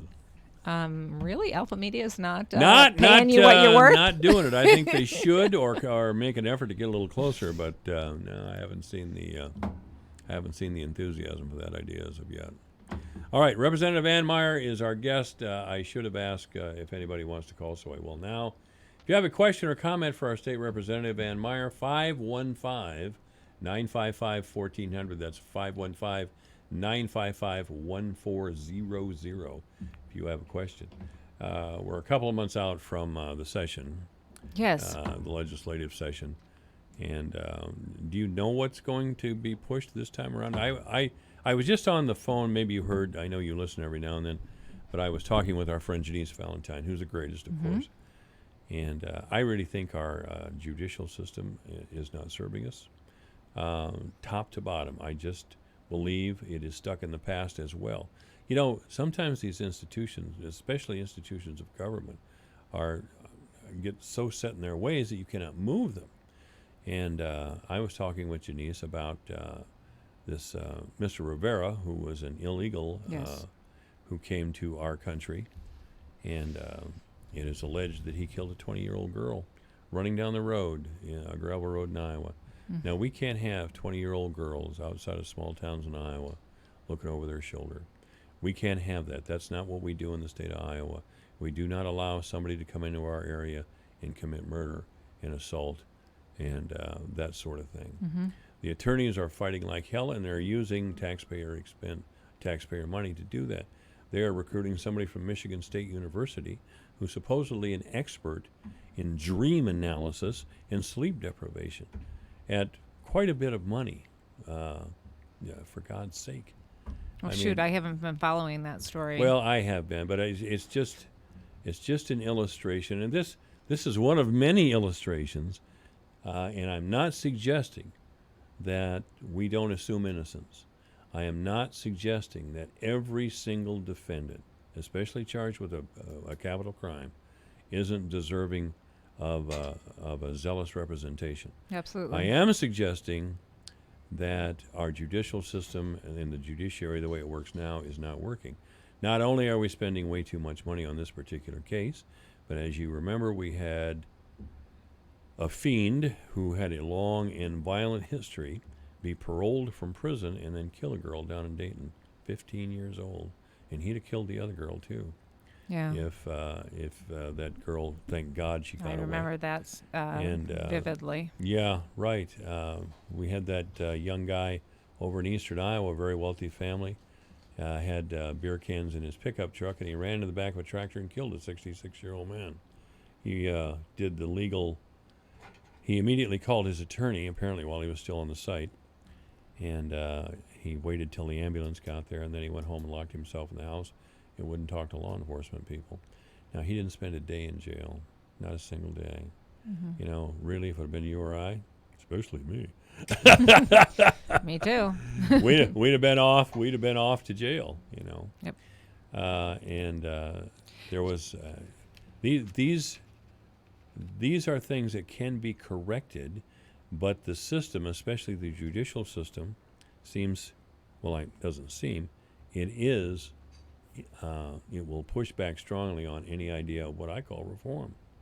And I would point out to the way we select Supreme Court justices. Mm-hmm. Now we did make that small change. We did make. I realized it was a small change based on what was initially proposed, but that hasn't had a chance to really come into effect yet. Well, it's being challenged in court, of course. Well, of course it is. Right. Just like all of our legislation that is slightly conservative is challenged in court. Slightly, yeah. Well, they still have, they believe, political liberals, and the Democratic Party probably still think they have a liberal majority in the Supreme Court, and they're probably right. They're probably right. But as time goes by, that should, change. That should turn up because we've got the governor for 3 more years, at least. So hopefully the makeup will change a little bit with the change in the leadership of the nominating commission. You may criticize me if you wish, ladies and gentlemen, but Kim Reynolds is a knockout. I'll tell you, she's a one fine-looking woman. I mean, she's also a bright person, of course, very capable. She's very bright. She's very compassionate, and she looks great. Doesn't she look great? Yes. I've met her several times before. But she just looked particularly great, I guess, the other night at the chili feed down. Must be the lighting. No, she looked good. That's right. It was the lighting. I have my picture with her, but it's it's kind of dark light, purple light. So I suppose that was it. All right, Ann Meyer's been our guest. Ann, thank you for being here. Absolutely. All right, this is AM 1400 KVFD, the voice of Fort Dodge. Michael Devine at AM 1400 KVFD. Listen to this. Making radio great again. 328 AM 1400 KVFD, the voice of Fort Dodge. Big Ed from Georgia coming up right after the news.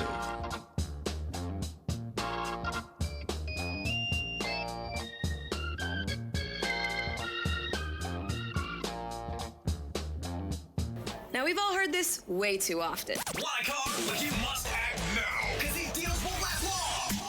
If you're like me, when it comes to making a big purchase like buying a car, you don't want someone yelling a lot and pressuring you into getting something you can't afford. So I did my research. For your next used vehicle, do your research and then head to Humboldt Motor Sales. The atmosphere is relaxing and they'll help you find the pre-owned vehicle of your dreams. So when people ask where you got your ride, the answer is simple. Humboldt Motor Sales or online at HumboldtGM.com. October is Domestic Violence Awareness Month, and the Domestic Sexual Assault Outreach Center is asking you to show support for victims and survivors. Join us on October 25th for Jeans Day. You and your coworkers can donate $5 to DSOC for the chance to wear jeans for a day at work. All donations help DSOC continue to offer free and confidential services to victims and survivors of domestic violence.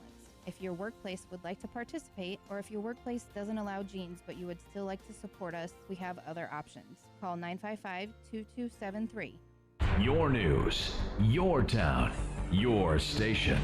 KVFD News when it breaks. With your KVFD News Update, I'm Rob Jones. The City of Fort Dodge Public Works Department has announced that the boil water advisory for the area of North 7th Street, north of the Loomis Park entrance, Miller Drive, and 28th Avenue North has now been lifted as the procedural testing has come back satisfactory.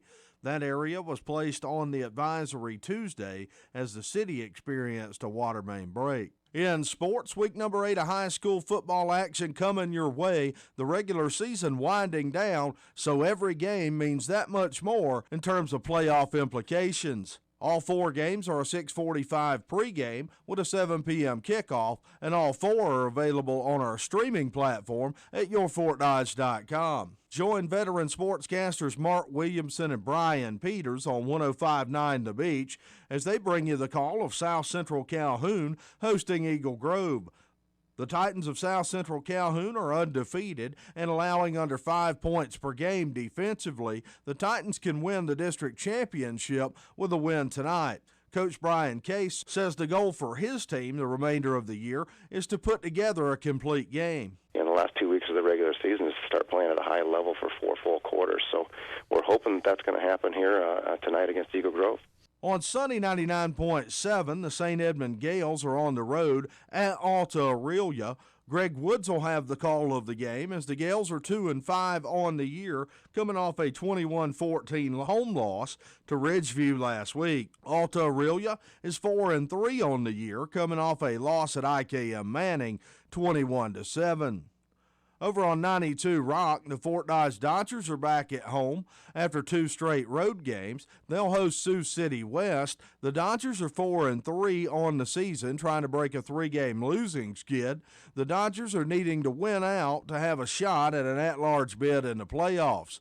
Coach Matt Miller says that his team knows that for them, essentially, the playoffs begin tonight.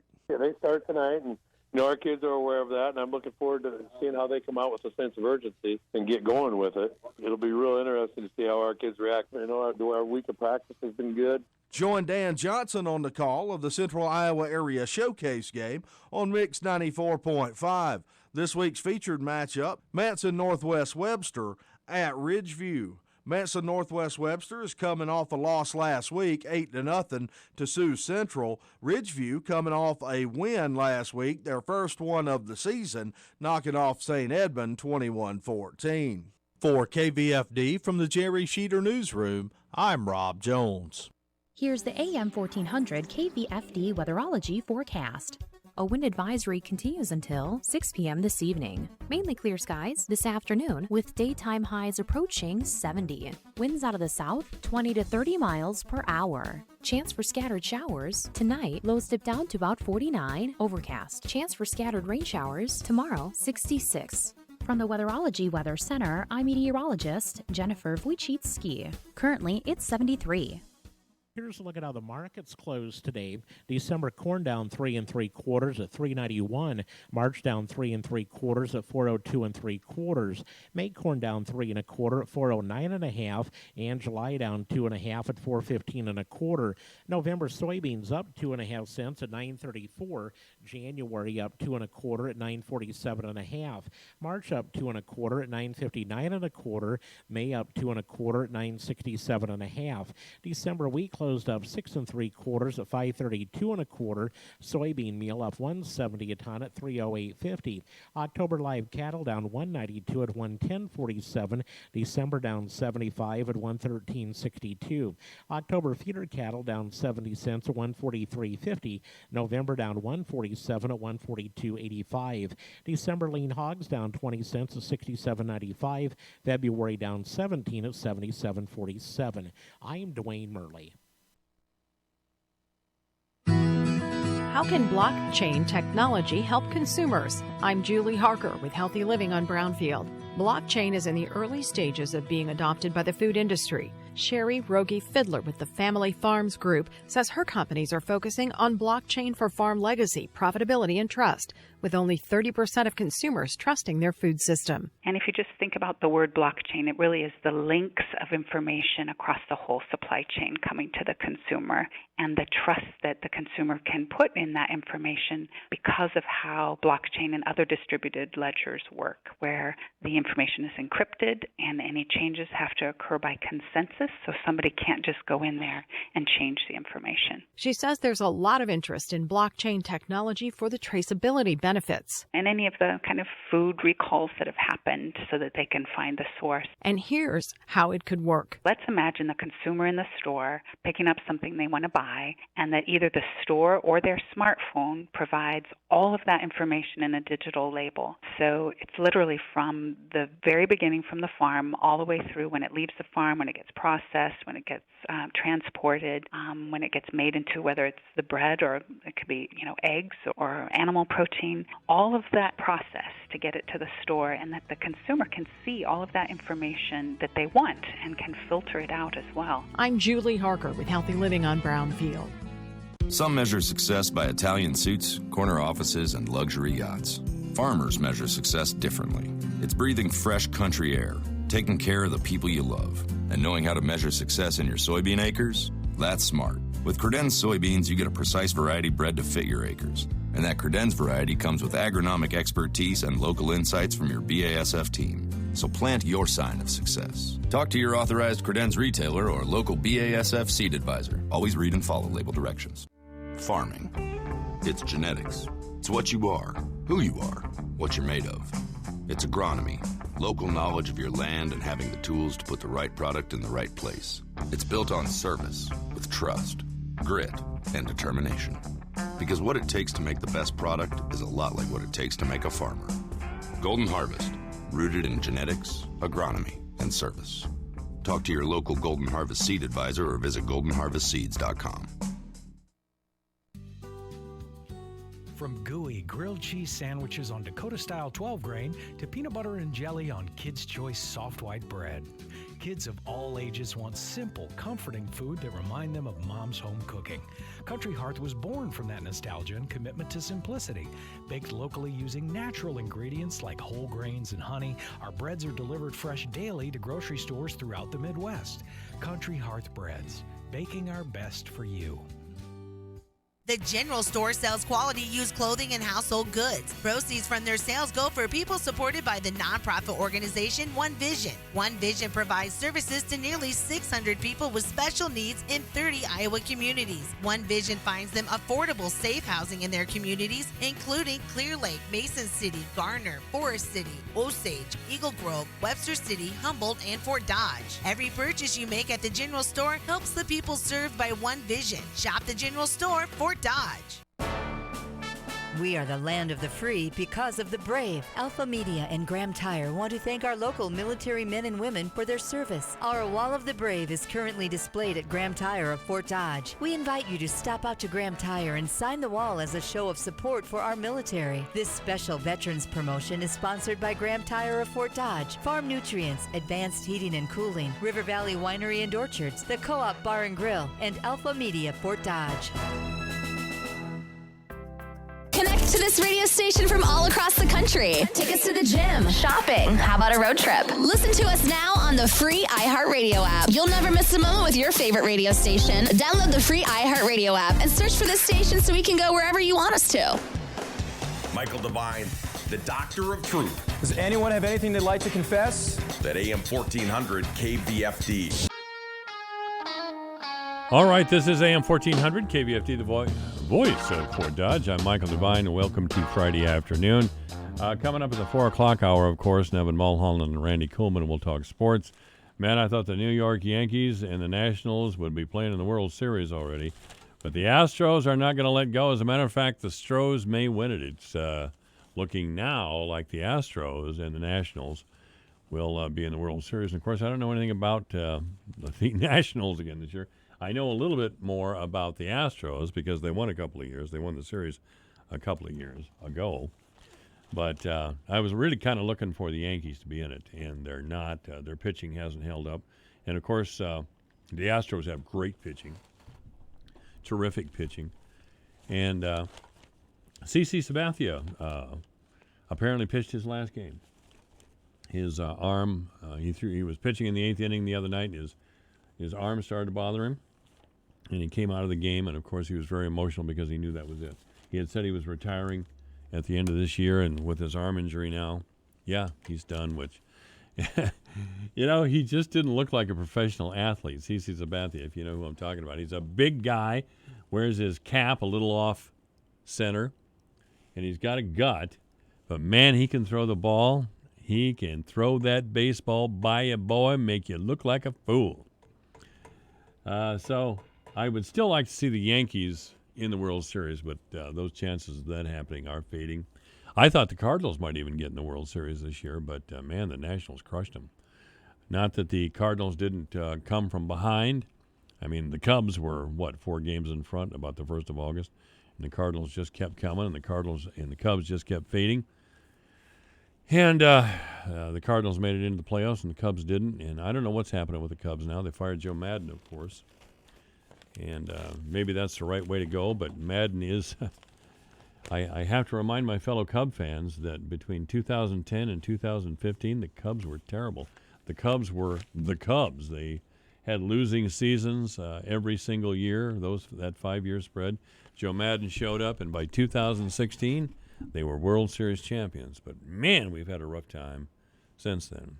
I don't know why that is. I, of course, have been talking about our Internet.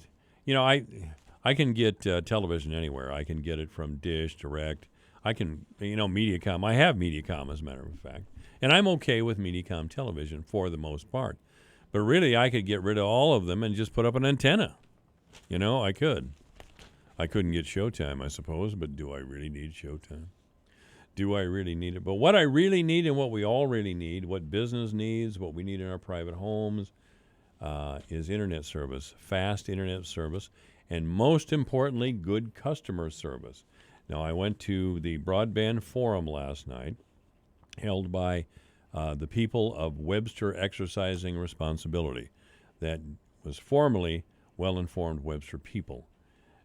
This is Sharon Hickey. Still, to her considerable credit, she organizes these events, and the idea is to have people interact with the leaders of our society on occasion, or in this case, a company that is providing Internet service to a lot of us here in Fort Dodge, including me, by the way. Now, I've already told. Now, I promise this will be the last time I tell this story. But this was my first question to the Mediacom representatives. First, we sat for about 20 minutes while a woman from Mediacom extolled her company. She really put a sales pitch on us as far as how great Mediacom is. And I don't have any problem with that. She's supposed to do that. You would hardly think a Mediacom representative would drive up here from Ames, as she did, and say, gosh, we're really sorry for the suckage service you have. No, I doubt that I doubt Mediacom has her on the payroll for that job. She came up here to defend her company and, again, to extol the virtues of Mediacom and promise that, boy, there's a bright future ahead and that all of the neighborhoods in Fort Dodge receive the same service. Well, as I tried to tell the Mediacom people, that's not what their own technicians have told me over the many years. I've been getting Mediacom Internet for a long, long time. And every now and then there's a problem, and I'm told to go sit in my house for 4 hours till somebody shows up. And then that person will say, well, you're just in a part of town that doesn't receive a very good signal. The problem's the amplifier. A number of other things. The problem is at the pole, they tell me. Well, what am I supposed to do with that? Fix whatever it is at the pole, then. An amplifier is $50,000. Well, the amplifier around my neighborhood has been giving us a low level of service for over 3 years that I've lived in that house. But still, the Mediacom people insisted that all neighborhoods receive the same level of service. Now, again, this will be the last time I tell this story, but last Thursday, I was going to get a cable television upgrade. I was told to go sit in my house for 4 hours between 8 and 12. Now, the technician showed up 10:30, quarter to 11, and I got my upgrade. By that very evening, the channels were scrambled, and I'm not talking about just the upgrade channels. I'm talking about Turner Classic Movies, Hallmark Channel, Oxygen, the ones I've had all along. They're scrambled. I have fewer channels than ever. So, Thursday Thursday night or Friday morning, I call MediaCom. Well, we're coming out to fix it. Go sit in your house again between 8 and 12 on Monday. I do. I go sit in my house from between 8 to 12 on Monday, and somebody finally comes and kind of straightens out the channels. They kind of said, I don't know, he didn't get it all fixed right away, but as time went on, the channels all came back. But then I began to experience further problems with, this time, the internet. The internet service went out. I came home Monday evening, and I had no internet service. I called the MediaCom 800 number, and they said, well, there's no outage in your area. Tell you what, and this was Tuesday, tell you what, why don't you go sit in your house from 8 to noon on Wednesday, and we'll fix it for you. So I go sit in my house again on Wednesday, third day out of 5 days that I'm supposed to go sit in my house between 8 and noon, 4 hours, until somebody from MediaCom comes and takes care of the problem. Well, it got to be 11:30, a quarter to 12, and I called the MediaCom number again, and I got an old Southern gal on the line.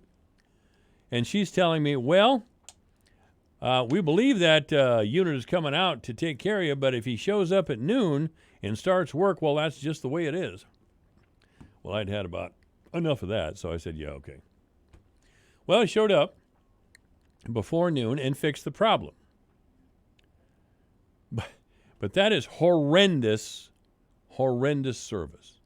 That is horrendous customer service.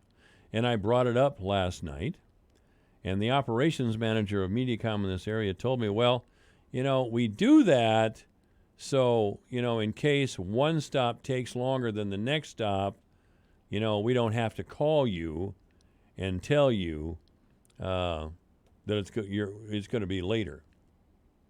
And I thought, what? We have cell phones. Yes. If you have if I have a 9 o'clock appointment, say, and the MediaCom representative, the technician, is out somewhere, and he's not going to be able to show up till 9:10 or 9:15 or 9:20, just call me on my cell phone, because they do that anyway. It's just more convenient for MediaCom to line us up like a bunch of ducks and have us sit there like a bunch of dummies waiting for them to take their own sweet time to come around and hook up the service. Now, and I said this last night too, when we have poor service in an area, if I'm getting poor automotive service, if I don't like the furniture store I'm going to or the restaurant I'm going to, I'll go someplace else. Competition is what makes capitalism strong. It makes us strong. It makes every business stronger. Frontier didn't even see fit to send a representative. So I'm thinking we need a little competition in our town. AM 1400 KVFD, good afternoon. You're on the air. When I have problem with the cable and the internet for MediaCom, I have all that taken care of over the phone when I'm talking to them. Well, you're a lucky fella, aren't you? Well, the only time they come out, they have to replace equipment. Well, that's pretty nice. So how many times have they replaced equipment? At my place? Yeah. Just when I got it originally. So never? Never. Okay. That's been 20, 30 years ago. So you're happy with your service? Yeah. So that's great. Did you call to tell me that? What? Did you call to tell me that you're happy with your service? Well, I'm just saying that most of that stuff they can take care of over the phone without having to come out.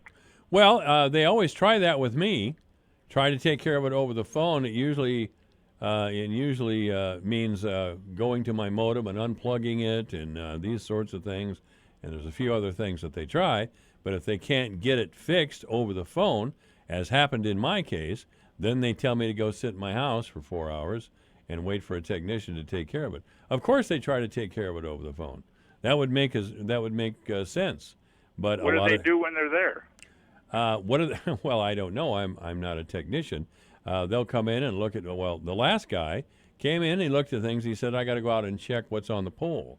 So he went out and checked what's on the pole. He came back in, and he said, now try it. And it still wasn't working. He went back out to the pole again, and this time he called me from the pole. I saw him through my kitchen window out on the pole. He called me on his cell phone and said, now do this and do this and do this and see if it comes up. And gradually it did. But I couldn't have done any of the things that he did. He obviously was at a skill level much greater than mine, or he wouldn't be working for MediaCom. You've seen some of them guys, you'd wonder. Well, I thought you never saw them. Well, they drive around town every now and then. You see them up on a pole for half a day. Well, I'm sure they don't like to be up on that pole for half a day. You ever been up on a pole half a day?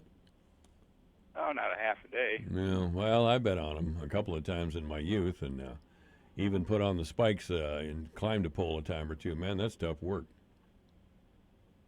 Well, anyway, if you called up and to tell me you're happy with your service, thank you for your contribution to the program. Yeah. All right? All right. Anyway, yeah, I've been having my problems, as you can see. AM 1400 KVFD, the voice for Dodge. Good afternoon. You're on the air.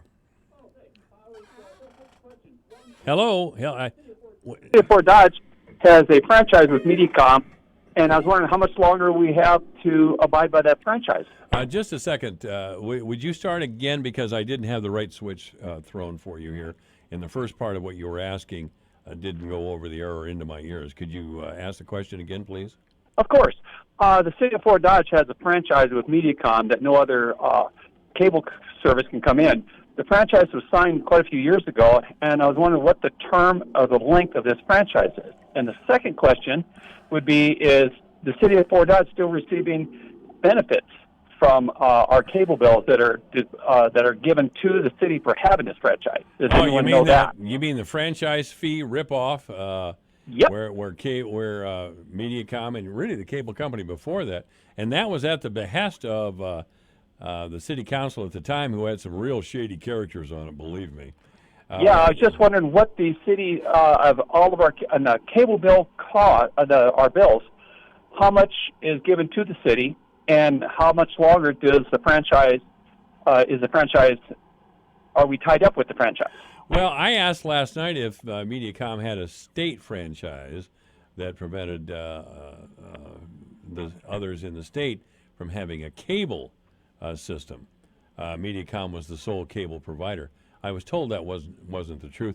As far as what Fort Dodge has, I don't know. You know, and I used to be the chairman of the Fort Dodge Cable Commission. I was on the Cable Commission 5 years, and we had no authority and no power other than to report to the council what the cable companies were doing, because there was a big outrage at the time.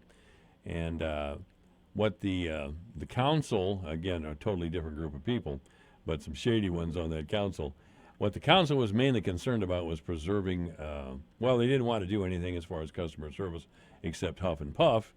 And then they were mainly concerned about keeping that 5% franchise fee coming in, and they didn't want the customers of MediaCom at the time, they didn't want the citizens of Fort Dodge to know that it was a regressive tax. As a matter of fact, the guy who told me that was Maureen Breen. He said, Mike, this is just nothing more than a regressive tax. That's why they do this. In the money all went into the general fund. And this is the same group that was siphoning off taxpayer money in Fort Dodge to dead family members. Yeah, so it is 5% of the cable bill. I think it still is. Yeah, they're just more open about it. I mean, a lady down in Des Moines sued the city of Fort Dodge for doing that, or not Fort Dodge, sued the city of Des Moines, and she won, and she got a lot of money out of that whole thing. And they had to revise. MediaCom in the state of Iowa had to come to a different agreement, but I really can't think of the specifics of that now. But yeah, that franchise fee blew up in everybody's face a few years ago. So now they have been admitting that it's just a regressive tax, and they've been admitting it for a long time. So if any of your listeners would ever know what the term of this Mediacom contract is, it'd be really nice to know. But I appreciate your help, and have a good weekend. Hey, you too, pal. Thanks for the call. All right, it's AM 1400 KVFD, the voice for Dodge. Please feel free to call 515-955-1400. That's 515-955-1400. Anyway, I am interested in broadband, in city-owned broadband. Now, again, even if the vote is positive or affirmative for the city to go ahead with a broadband plan on November 5th, that doesn't mean we're going to have city broadband. It doesn't mean it at all. What it does is give the city authorization to look into a broadband plan, which I think is a pretty easy hump. I think that's a pretty easy hump to get over. We should at the very least, vote November 5th to allow the city to at least look into competition for some of our wireless providers. It's too slow, it's too undependable, and the customer services are atrocious. I mean, if you're still telling people after all these years to go sit in the corner for 4 hours because it's more convenient for you just to have these guys go around whenever they're done, okay, I'm coming over here now and I'm going over there now. That works for Mediacom. That's what Mediacom wants. It's good for Mediacom to inconvenience us. If they were really concerned about customer service, they'd do something about that ridiculous sitting in your house for 4 hours. They're not interested in doing anything about that ridiculous 4 hours sitting in your house. So I have to assume they're 25 years behind the times when it comes to customer service. Now, I made a mistake. Here, I said this earlier. Let me say it again. I made a mistake when I got up to bring this up to the Mediacom representatives and City Manager Furyk last night. I said 35 years ago when I don't remember saying Mediacom, but 35 years ago when I showed up for cable, when I signed up for cable service, I was told to go sit in my house for 4 hours and wait. All these years later, it's the same. The customer service has not evolved at all with the cable companies and internet companies that we have here. That should change. We should demand a change. We should demand a change in our city. I mean, if Mediacom's unwilling, fine. Let's look for other competition. Let's see what city-owned broadband can do. Let's see what a public-private partnership can do. I don't know. But the idea, I mean, doctors don't do that to us. I went out to see Dr. Mike Lee the other day. I showed up 15 minutes before my appointment. I sat there 15 minutes, and I was in his office. Now, that's a little bit higher level of service there than waiting for some technician to come over to your house and figure out that there's low power coming from your pole to your house. And it's that way in the whole neighborhood. So I'm fed up. I am. I'm fed up. And frankly, we don't have much competition for wireless in our town, and we need it. This is what makes our system strong. Competition makes us stronger.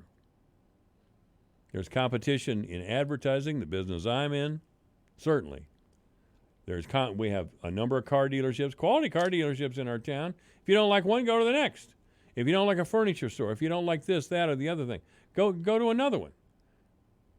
In Fort Dodge, we can't do it. So we should vote, and I will vote. I don't know about you, but I will vote to allow the city to explore our own broadband.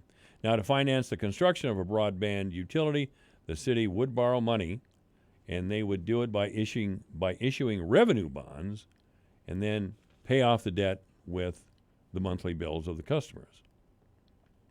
That's just the way it is. No tax dollars would be used. You don't have to freak out or anything like that over my tax money's being wasted. I mean, guys who pay $500 a year in taxes are always freaking out that their tax money's being used for schools. All right, we're going to talk sports here. Nevin, I'm Wrong Mulholland, and Nevin and Randy, I'm Never Right Kuhlman, will be here shortly. It's 4 o'clock in the afternoon. You are listening to AM 1400, KVFD, the voice of Fort Dodge.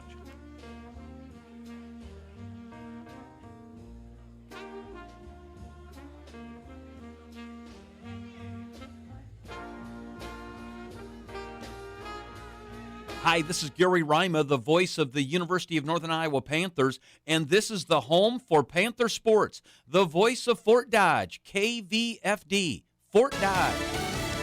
Hope for a ceasefire. I'm Lisa Brady, Fox News. Secretary of State Mike Pompeo briefing NATO envoys in Brussels about Turkey's agreement to back off the Kurds in Syria, acknowledges some breaches so far, but says he's optimistic the deal will hold in the coming days. President Trump telling reporters at the White House the U.S. is in a strong position. We are also in a position where we can put tremendous, powerful sanctions on Turkey or whoever else we want to. The bipartisan sponsors of a sanctions bill in the U.S. Senate say they plan to keep that moving in case Turkey fails to abide by the agreement. The Justice Department and the FAA are reviewing messages newly disclosed by Boeing, but dating back to 2016, when Boeing's 737 MAX jet was still going through its certification process. That's 2 years before the first of two deadly crashes that grounded those jets. In the instant messages, Mark Faulkner, the chief technical pilot for the MAX, tells another pilot about problems with a new automated system. Faulkner apparently messaged his colleague saying of the auto system, quote, "It's running rampant in the sim," meaning simulator, and adding, quote, "Granted, I suck at flying, but even this was egregious." And Faulkner also admits misleading the Federal Aviation Administration, saying, quote, "I basically lied to the regulators," parentheses, unknowingly. Fox's Jonathan Hunt, similar issues are suspected of causing the crashes that killed 346 people. Boeing says it's cooperating with the probe, but the company hasn't said exactly when it became aware of those messages or Faulkner's concerns. Popular heartburn drug Zantac being recalled in the U.S. and Canada because of possible contamination that led to the recent recalls of other over-the-counter and prescription versions. America is listening. Fox News. I'm Nick Soboleski, a SelectQuote agent with a true story that could save you hundreds of dollars a year. A woman named Linda just called. Her husband, Ray, has a $300,000 group life insurance policy, but is changing jobs and can't take it with him. Well, I shopped the many highly rated term life insurance companies we represent and found Ray, who is 41 and takes medication to control his cholesterol, a 10-year, $500,000 policy for under $27 a month. That's almost twice the coverage for less than half of what he had paid. If SelectQuote hasn't shopped for your life insurance, you're probably paying too much. For your free quote, call 800-597-0315. That's 800-597-0315. 800-597-0315. Or go to SelectQuote.com. Since 1985, we shop, you save. Get full details on the example policy at SelectQuote.com/commercials. Your price could vary depending on your health, issuing company, and other factors. Not available in all states. Asylum seeker challenging the Trump administration's fast-track deportation policy reaches the nation's highest court. The Supreme Court will consider the Trump administration's appeal of a lower court ruling blocking the quick deportation of an immigrant from Sri Lanka. The asylum seeker is an ethnic minority back home and claims he was jailed and tortured for political reasons. He crossed the U.S.-Mexico border in 2017, but did not pass an initial credible fear screening required for asylum. Since 2004, asylum seekers who don't pass and are arrested within 100 miles of the border are subject to expedited removal. The Trump administration has proposed expanding that policy to quickly deport immigrants arrested anywhere in the U.S. In Washington, Jared Halpern, Fox News. Tropical storm Nestor, named just hours ago in the Gulf of Mexico, is heading for northern Gulf states. Watches and warnings from Louisiana to northern Florida, with heavy rain and wind expected to reach the Carolinas and Virginia by Sunday.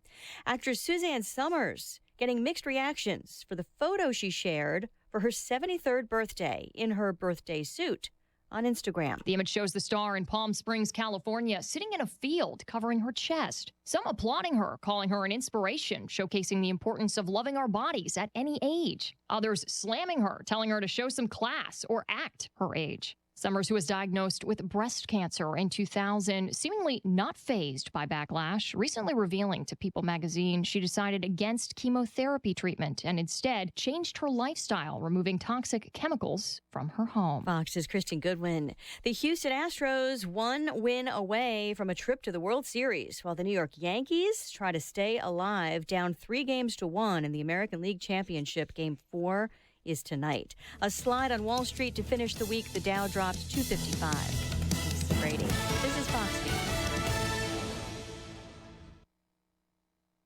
News. Your news, your town, your station. KVFD News when it breaks. With your KVFD News Update, I'm Rob Jones. The City of Fort Dodge Public Works Department has announced that the boil water advisory for the area of North 7th Street, north of the Loomis Park entrance, Miller Drive, and 28th Avenue North has now been lifted as the procedural testing has come back satisfactory.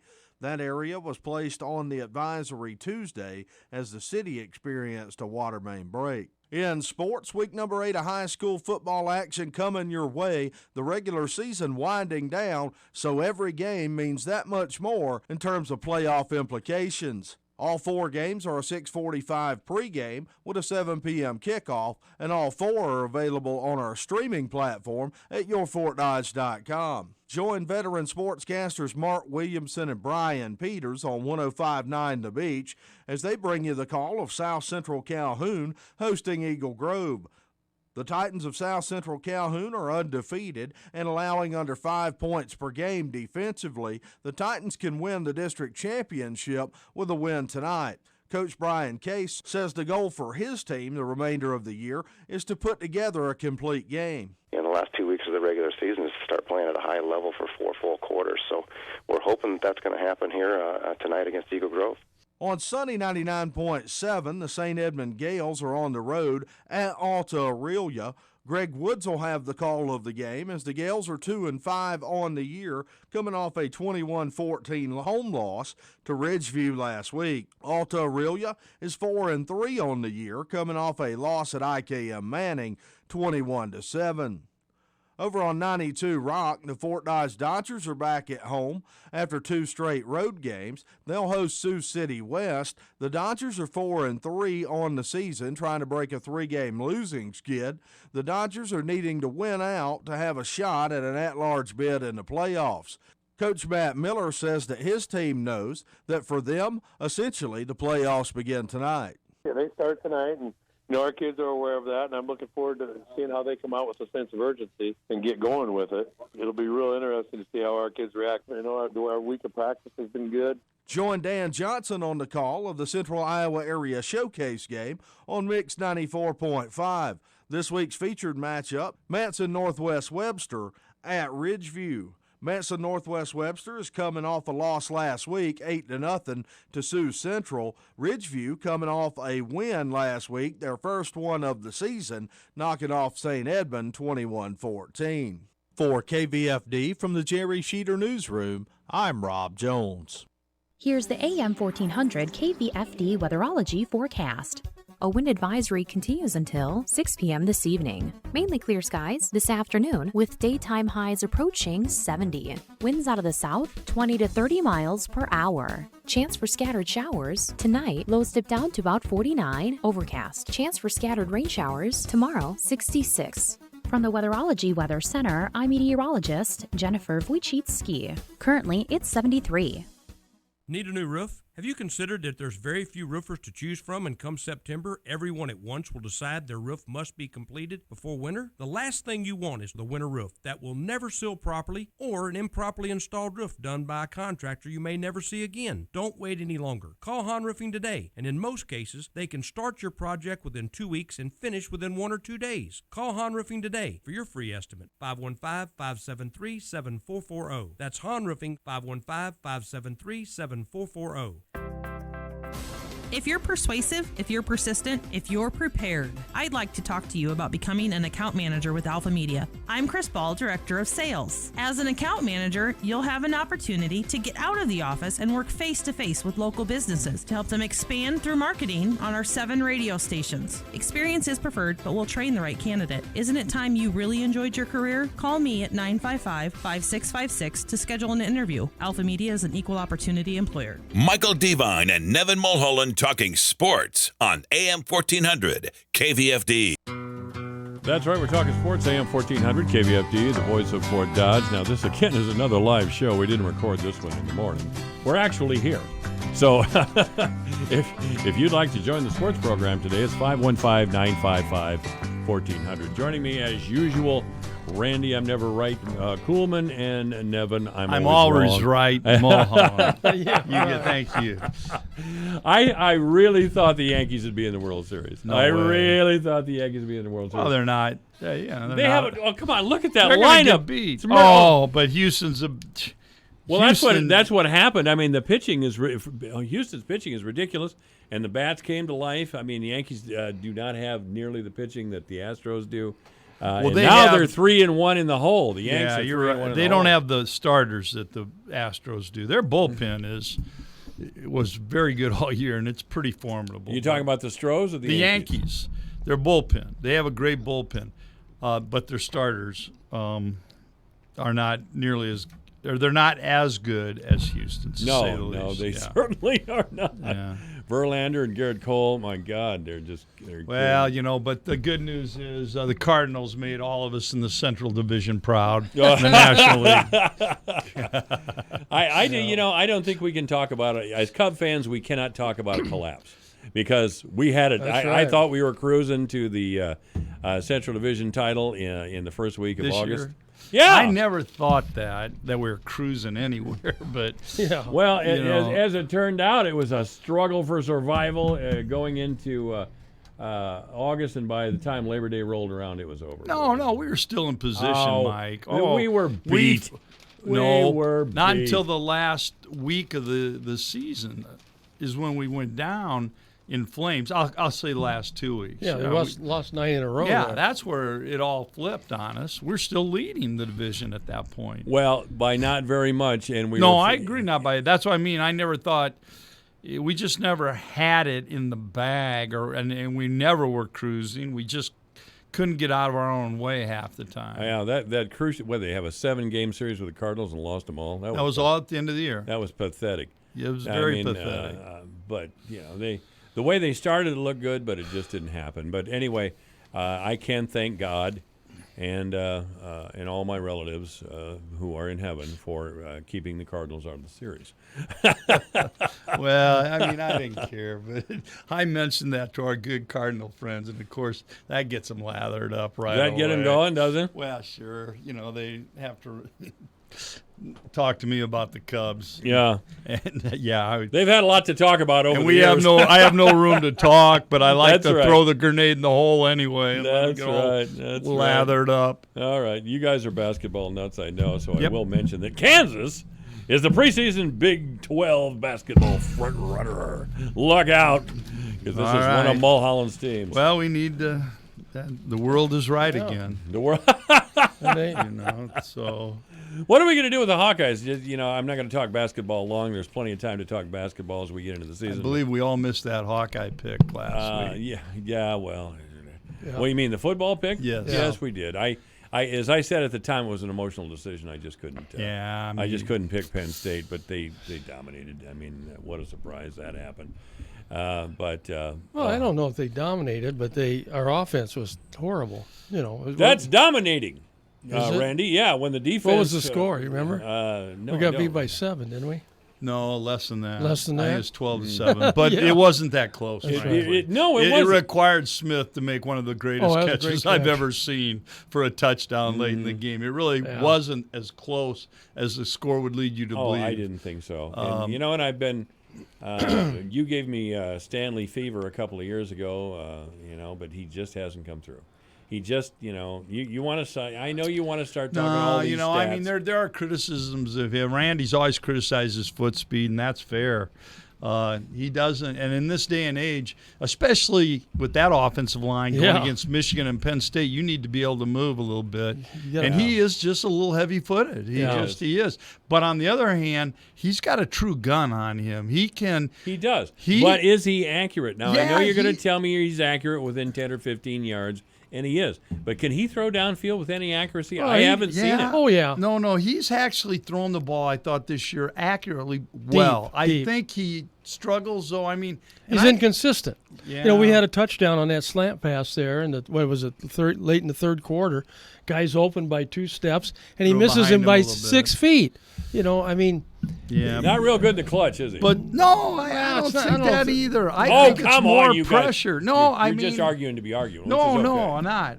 I'm not going to throw him under I'll the bus say like this. that. When you watch Purdy and how composed he is, it does make you wonder about Stanley, because Purdy is one of the most composed quarterbacks you see in college football. He really is, isn't he? He's, he was shaky a couple of games or for whatever reason, but he's back on target now, man. He's as cool as they are.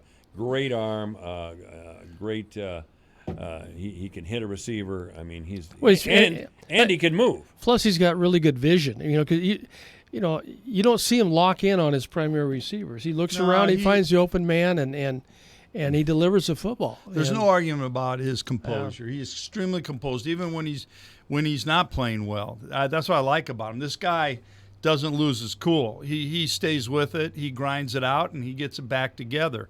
When he's having a bad game. And when he's having good games, he's money. The one thing I will say about Purdy as a negative, I question arm strength. He doesn't throw long ball. He doesn't throw a ball with a lot of zip. You watch him. No, but on the other hand, a lot of touch, easy ball to catch. Yeah, very easy to catch. I wonder if he's even full grown. I mean, the kid's only 19 years old. I grew 3 or 4 inches after I turned And you put 19. on 50 pounds, too. Yeah. Oh, 50? Let me correct that. Yeah. I was 160 pounds when I got out of high school. Is that I'm right? as tall as I am now. Do I look like I'm 160? 165, 170. Yeah. Whatever it takes. I mean, that's where I guess you at. Thank you for your support. You're welcome. Thank you for your support. But Purdy might do that. He might get in the weight room. He might get big. I don't know if he needs to. I mean, I think he's just he's one of those, as Nevin refers to, has the it factor. I mean, he seems to be a gamer, makes the big plays, and makes good decisions for the most part. Every once in a while, he'll make a bad decision, but and my Hawkeye fans will probably get mad at me for saying this, but I really believe if Purdy was the quarterback at Iowa, we'd be undefeated right now. Could be. I mean, we only lost to Michigan by 7, and we lost to Penn State by 5. Right. And now you can't lay that all at Stanley's. But the thing with Purdy being at Iowa is the Kirk factor. He'd probably have him handing off the ball or showing or throwing 5-yard sideline passes, and screw the whole thing up. Well, it's the problem. The thing that's interesting about Iowa the last 3 years. And it's kind of ironic because Iowa's supposed to have always these great offensive linemen, But, they say, well, we haven't had a running game in 3 years. That's mainly the offensive line's fault. It's hard to be a running back. I don't care how good you are. If they hand the ball off to you and you're looking at a linebacker or defensive tackle in your face. Yeah. And so, we have not created many holes for our running backs. And obviously the passing game, lately, with 2 good defenses that we faced, and unfortunately our guard play has just been horrible. It has been. And Iowa State really misses David Montgomery, by the way. I mean, they've been cruising along. I think they may have found a running back. You think Johnny's going to do it? Not at all. No, it's Hall. Bryce Hall from Wichita. Okay. Yeah. He really looked good last weekend. He did. He looked like the real deal. I think he's the answer there. I think you're going to see a lot of Hall from here on in. Hey, I want to circle back. I would agree that a running game comes down to the offensive line, but here's what I think hampers Iowa from having a successful running game more than an inadequate offensive line is they're so predictable. Yep. And here's the deal. So when you put 9 or 10 guys in the box, I don't care how good your offensive line is, Randy. It's really hard. Oh, I know. I you agree. can't run against that.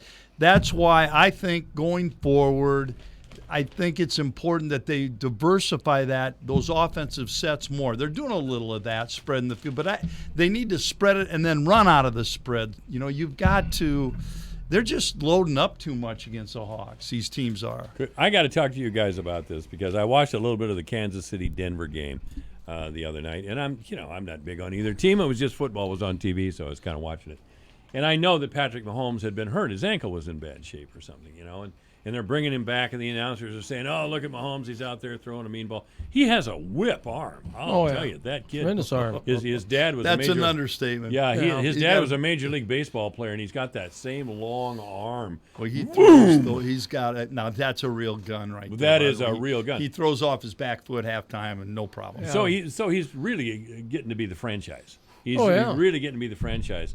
So he's not all the way back from being injured, and they're going for it in fourth down, and they try We were talking about that earlier, sneak. Yeah. I know it. Patrick Mahomes on a quarterback sneak I think it's with crazy. a wounded leg, and what happens? He gets hurt and taken out of the game. Yep. Now the Chiefs won the game, but who cares about beating Denver? They're terrible team this it was year. a big game for them. Yeah, they needed to lost win that 2 in game a row against Denver. They really did. They've been 3 in a row. They lost. Yeah, I agree with you. You know what I'm saying, though? Denver's not a great team this year. I mean, they're not a Super Bowl not by contender. any means. But, I agree with you. And you know who does a lot of quarterback sneaks is Tom Brady. And, this guy's 42 years old, and they're still running quarterback sneaks with him. I think that's crazy myself. I think that's real crazy. To put your quarterback at risk on a quarterback sneak, I just think it's crazy, and it proved it right last night with Kansas City. I think it's one of Iowa's best running plays. And I mean that. And that's one of the things that big boy up the middle. Huh? Stanley, that's his best strength as a quarterback. He can go for 5. He's a load. He can. So that's right. So you're right, Mike. I thought that was crazy I just, too. Again, so many bad things can happen. It was kind of fluke because he really didn't get hit that hard, but I think somebody it was a pileup. If somebody fell on his that's leg. Exactly what happened. And it was. And his kneecap went out. I don't know if you noticed that, how they put that back in. And they popped it back in. Yeah. So this guy's got a kneecap off, which probably means he's going to miss the next game. Oh, I think they're saying 3 3 games. Which is good news, by the way. Well, could be much worse. And that's got to be on the coach. Whoever called that play should be getting spanked today. I don't have that big a problem. You two get it. I don't. A quarterback sneak is relatively a safe play. What, no pennants over there, Monsignor Mulholland? No, Come on, man. I don't. Randy was complaining about that today at lunch. I didn't give him. Oh, he was wrong. Well, no, I don't have that kind of heartburn on that play.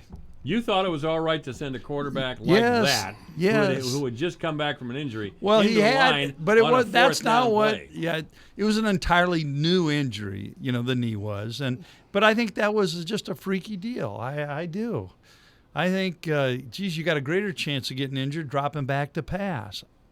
You do. Not him. He runs pretty good still. Well, he took some beat. He got banged up pretty good last week. Yeah, and I have seen him. He's not like Fran Tarkington, but God, he can get away and throw from an awkward position with a lot of down the field for some distance with a lot of. Well, that's fun guy to watch. He's a superstar. That's why he was MVP of the league last year as basically a rookie. He really wasn't a rookie, but he didn't play his rookie year, and.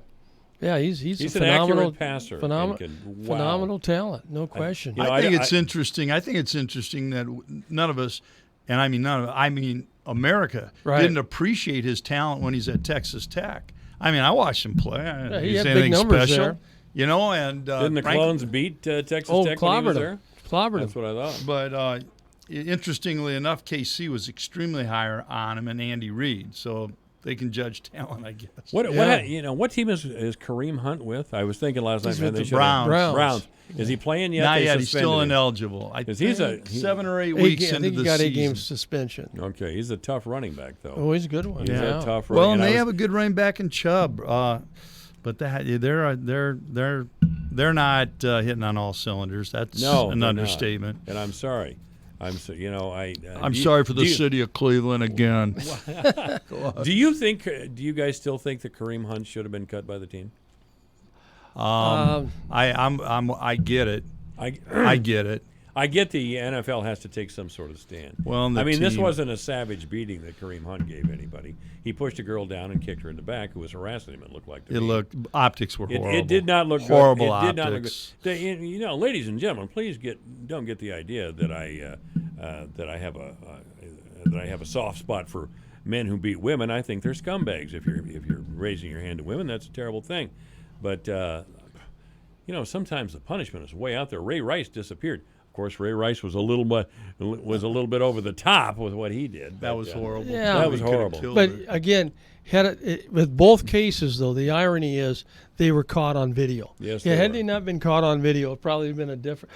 Because they wouldn't admit it. Yeah, you wouldn't admit it, and you wouldn't understand how violent it was. I mean, especially Kareem Hunt, because it wasn't over. It wasn't a horribly violent act like Ray Rice's was, by the way. Horribly. Yeah. But it would have been very much downplayed. I pushed her. That was it. And you're right. Nothing would have come of it. That's right. But to answer Ben your question, Roethlisberger was having a little fun in the bathroom a few years ago. Remember that? To answer your question, though, it was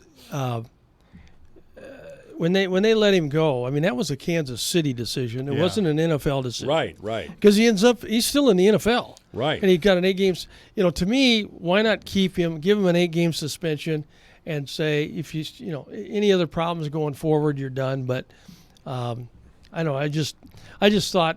And I know they've had some other issues on the team with domestic violence, I think, and I think so. That really would have been bad. You put Hill and him on the same team. Well, Hill came after and that. by the way, Hill does slide on this basically because there isn't any video. Right. And Tyreek Hill? Yeah, Right. it's he said, she said, a little of that going on, and I didn't say that, and I didn't do that, and that's how he survived this whole thing. There's usually alcohol involved. Joe Mixon, I don't know whatever happened to Mixon. He's in the Cincinnati. NFL. Cincinnati, is he? Starts Okay. for the Bengals. Does he start? Well, the Bengals. They're still punishing him. But Mixon, walks into this restaurant and this girl is throwing a fit and she's been drinking and he probably has. She smacks him right across the face. Now Mixon just drills her, knocks her right out. And leaves. Yeah. He knocked that was her horrible out. too, by the way. He knocked her out. Yeah, he didn't slap her. He hit her right. Oh, he did. Close fist and just. Oh. And she was. I get the whole thing that she actually arguably precipitated it. I don't know what the argument was about, but I don't care. That was horrible too. You can't. I don't think you could do that. And Ray Rice's wife spit in his face. I mean, you could see it on video. Spit right in his face, and that'll make anybody mad. But you don't wind up like that and knock her completely out, for God's sake. And by the way, she stood up for him and asked that the National Football League give Ray another chance, Sure. which they never did. Makes a lot of money. Well, that's right. And they were fiancés at the time, and she later married him. Did she? Yeah. Yeah. And they're married to Well, this hopefully day. it's working out. Well, hopefully it's working out, and they stay away from the bourbon and knocking each other out in elevators. I mean, but the NFL is not going to do about it now. Well, I want to get off the abuse thing because it's a depressing subject, actually. Right. But I got to ask King Kansas over here about Bill Self. Now he's being investigated for what? Lack of institutional control. What does that mean? Well, basically means he has certain assistant coaches that may have violated NCAA rules. That's the allegation. And if they did, he failed to control their behavior. I don't know that they're claiming that he knew. They're certainly arguing he should have known. And that's what lack of institutional control. That's my understanding of that charge. Well, I don't know because they got a tape of Self, on a phone call with the representative from Adidas saying, "When are you going to start delivering our players?" It was something like that. Yeah, lack of institutional control. But I thought that was the actual charge against Self was lack of institutional control.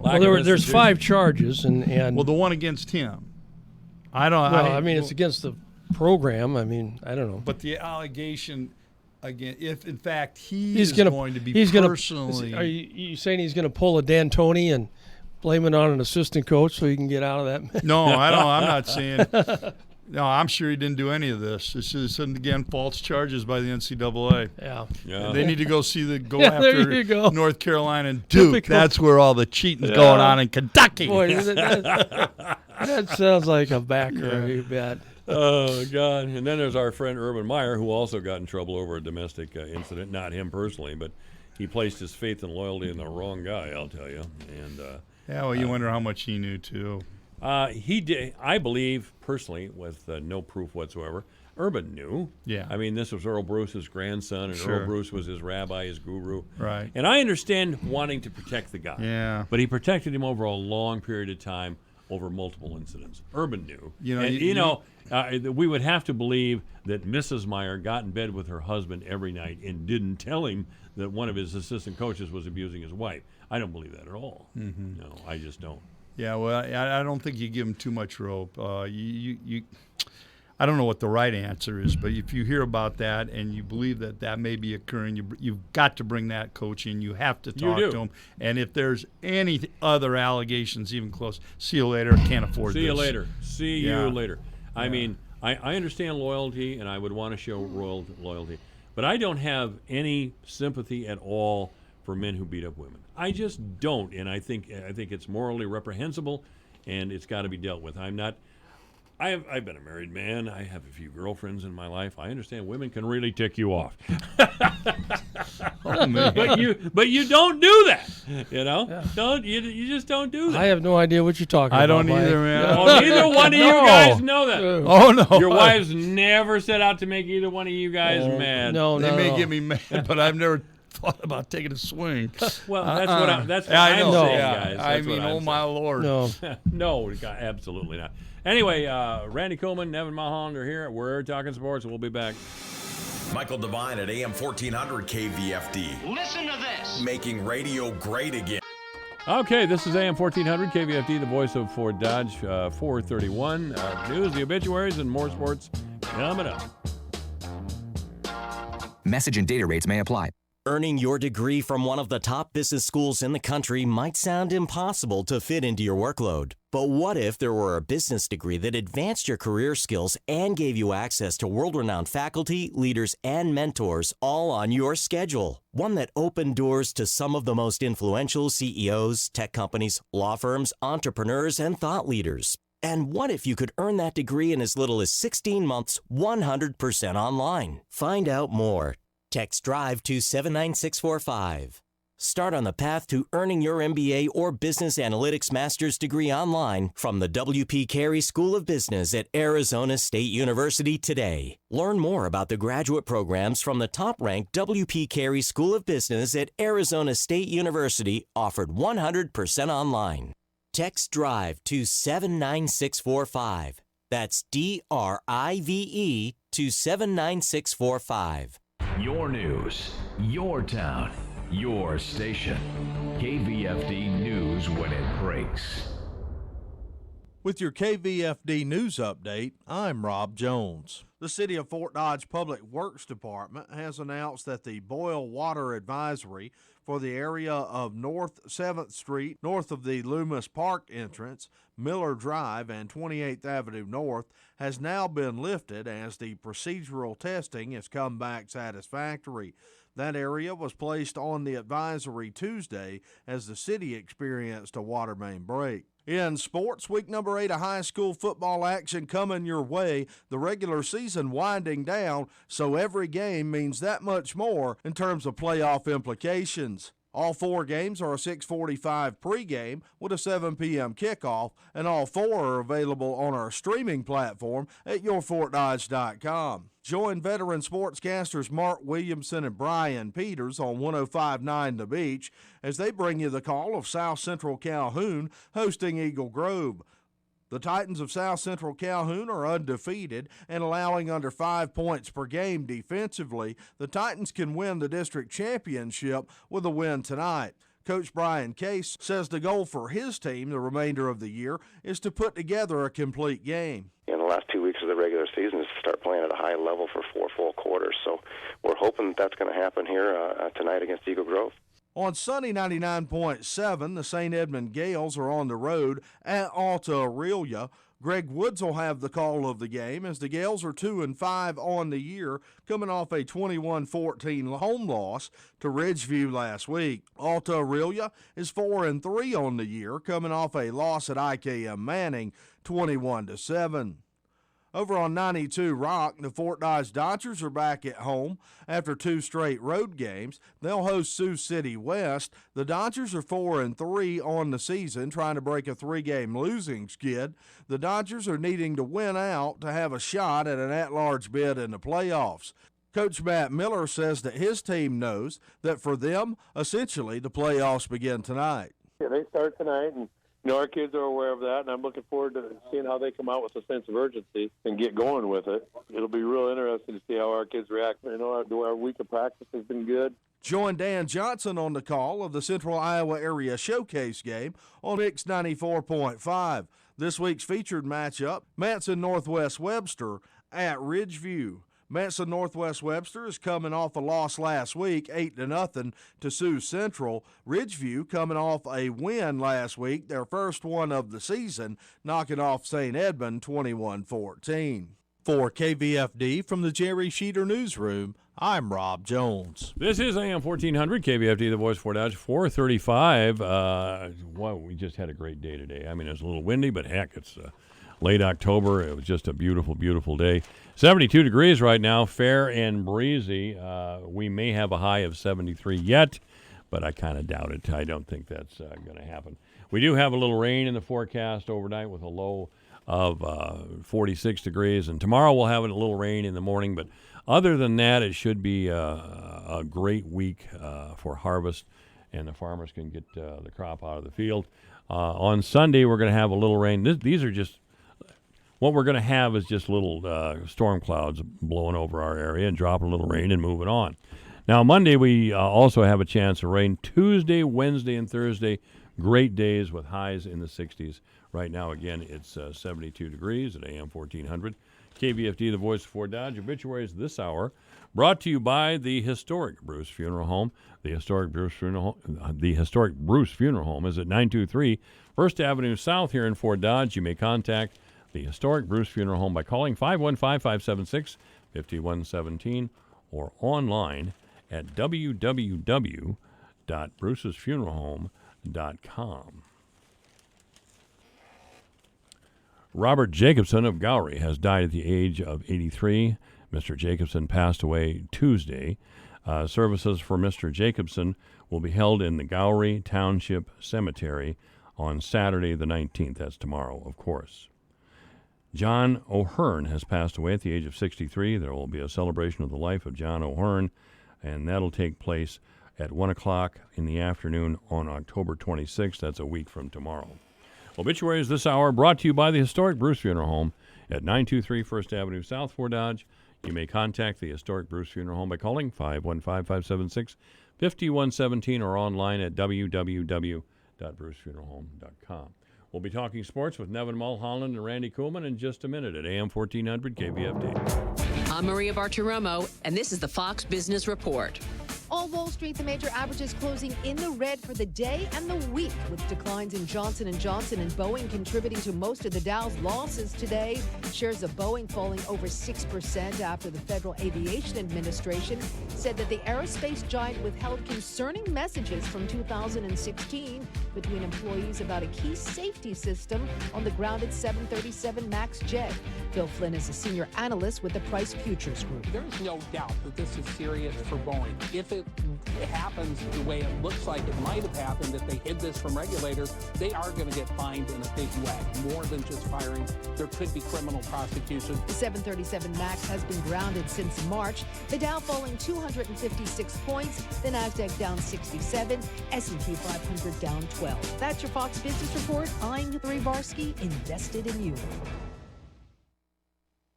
Real travel is life-changing. With Trafalgar, you'll discover the best way to travel and connect with the culture, people, and places you visit. You'll travel with the freedom to discover and the confidence to explore.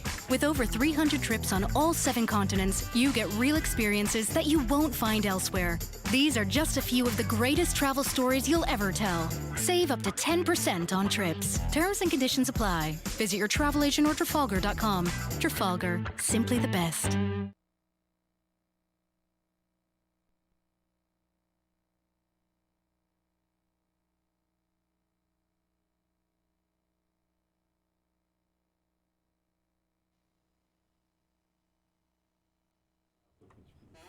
Well, this is good. My computer screen absolutely froze.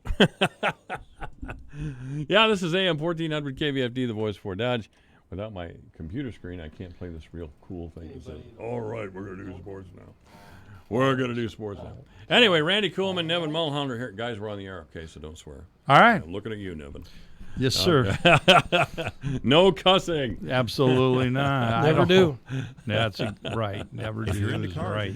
Anyway, let's move to the. As we do this every week, I hate to give the messenger much credit because they never mention my name at all. Even though, of course, I'm the Doctor of Truth and I bring truth, justice, and the American way to Fort Dodge. The messenger acts like I'm not here, for God's sake. How can that happen? How can I don't know. I don't know. Ford's football forecast back page of the front section of the totally ineffective Ford Dodge Messenger. And the guest picker this week is Don Woodruff and, yes, Eric Pratt, which Eric's not really a guest, I guess. But, of course, we have Casey Johnson picking Matt Johnson and Nick Johnson from Ames Ford. Casey's at 58.12, Matt's at 58.12, Nick at 55.15. The guest pickers at 55.15, both of the guest pickers. So here we go. Michigan State at Penn State. Is there doubt? I don't think there's a doubt in any of those picks, really. Yeah, I don't even think, Yeah. All of them are sure things. Yeah. I think what's going to be interesting because, Purdue beat Maryland, right, last week? Yeah. And Iowa was, what, a 17-point favorite? Yes. I think that's crazy. I mean, and I know Purdue's using a freshman quarterback and their star wide receivers out. Is he? Yeah. Oh, then Iowa should be in good shape. But they beat Maryland without him last week. Maryland's went in the tank bad. But they're a mess. I hope you're right, but boy, I don't know. Let me tell you what, it's gonna. If Iowa struggles with Purdue, this will be. It sounds weird to say this, but this will be a true test. Iowa should dominate Purdue if we are correct in our assessment of Iowa that they've lost these last 2 weeks because they're just playing two really good ball clubs. Right. Nah, we'll see. It'll be, and Purdue throws it all over the place, so our pass rush is going to have to be really good. I like Brom, too, the head coach of Purdue. I do, too. He does a great job. I do, too. He's last innovative. year, that was a bad loss. Yeah. And he just we've lost to Purdue the last 2 times we played them. Yeah. Have we really? Yeah. Yeah. You guys like it. I'm okay, Kurt. I got it here, I think, but it just started up by itself. Kurt's my go-to guy when I have technical problems in here. Of course, every time there's an internet problem, the younger people gather together and say, should we ask Mike how to fix it? And then everybody laughs. Yeah, They're very cruel to an older person. No, I'm in your class. I get treated the same way. They do that for any question, not just technology. Just back off over there. Back off. Bodia. All right. So you still picking Iowa, though, over Purdue? Oh, yeah. I'll pick Iowa. And I think the interesting game is Iowa State at Texas Tech because Tech's pretty solid, and they're playing a lot better defense than they did in previous years, under what's his face? Kingsbury, yeah. And a little bit more balance in their game, although they still throw it more than they run, but I was looking at their stats. They're averaging almost 500 yards a game total offense. Really? Yeah, Tech is. So they're putting in the last few games. They've been putting some points up. So it'll be interesting. And as I was mentioning off the air, I was looking at some of the newspapers down there in Lubbock and around that area. And I'll tell you, the sports journalists down there think that Texas Tech's going to get Iowa State this year. So they might. It'll be interesting. I don't believe they will, but. It'll be a good test for the Cyclones. Brock Purdy's younger brother's a quarterback somewhere in Texas, isn't he? You guys know where he's at? No, he's in Arizona. He's a high school kid still. Is he still in high school? Yeah, he's a senior this year. Oh, okay. What is the spread on the Iowa State Tech game? It's not in here. I don't know. Oh. I think it's – I thought someone told me it was 7. That's what I thought, too. Yeah. Iowa State by 7 over Texas Tech? Yeah. But well, somebody's confident or has reasonable. I think I read that was by 7, but reasonable amount of confidence, reasonable amount. And I'll tell you, Iowa State's they've got things going down there, and impressive victory over West Virginia, and So it'll be. They need to play really well this weekend if they want to win. I'll tell you that. West Virginia's a little weak this year. I mean, they are. West Virginia where they're pretty tough in the past. No, but, yeah, they're down a little bit. What do you mean over there? What you're over there grumbling like West Virginia sucks or something? They do, Huh? and they wear those gray uniforms. That even made them look worse. Right. They really look bad. I know they played Iowa State even at half, but Iowa State first quarter was horrible. It did not play well in the second half. They took care of business. Yeah. So, I wish they'd get rid of those some of those retro uniforms. Well, the Hawkeyes were dressed all in gold here earlier this year, weren't they? I didn't mind the all in gold. I hate the wings or the black stripes on the shoulder. That was bad. I'm that just was not big much. on that. And I still think I love Iowa's uniforms. Just the traditional I look. do I think too. there's just a cool look. I do too. Black and gold. Black and gold. Hayden Fry brought that to the exactly. Hawkeyes. And I think those are a classic uniform. I wonder if the visitors' restroom at Still pink. Is it still pink? Yeah, locker room. The locker room, yeah. The visitors' locker room.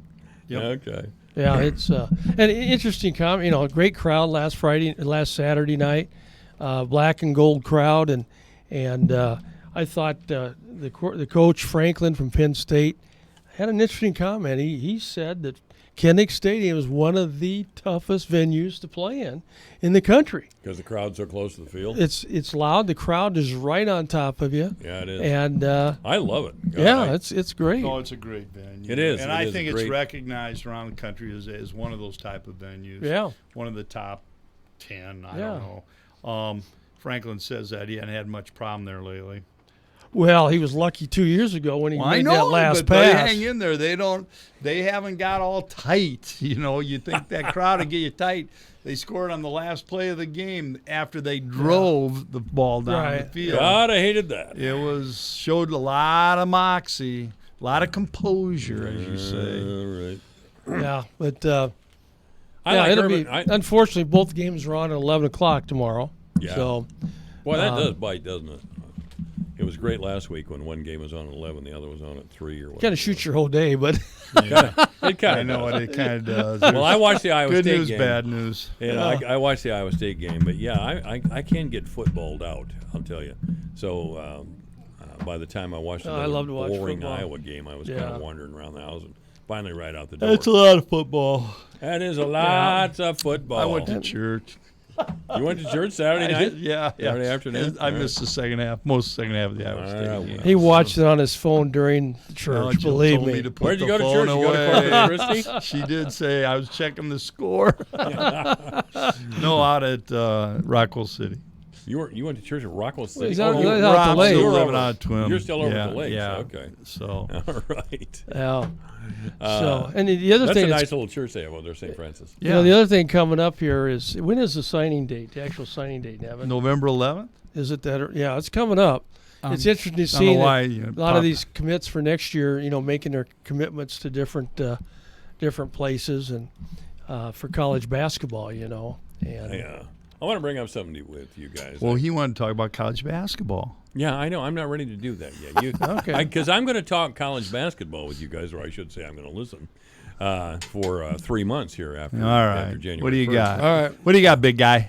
I still like Urban Meyer more than you guys do, and I think he's a great coach.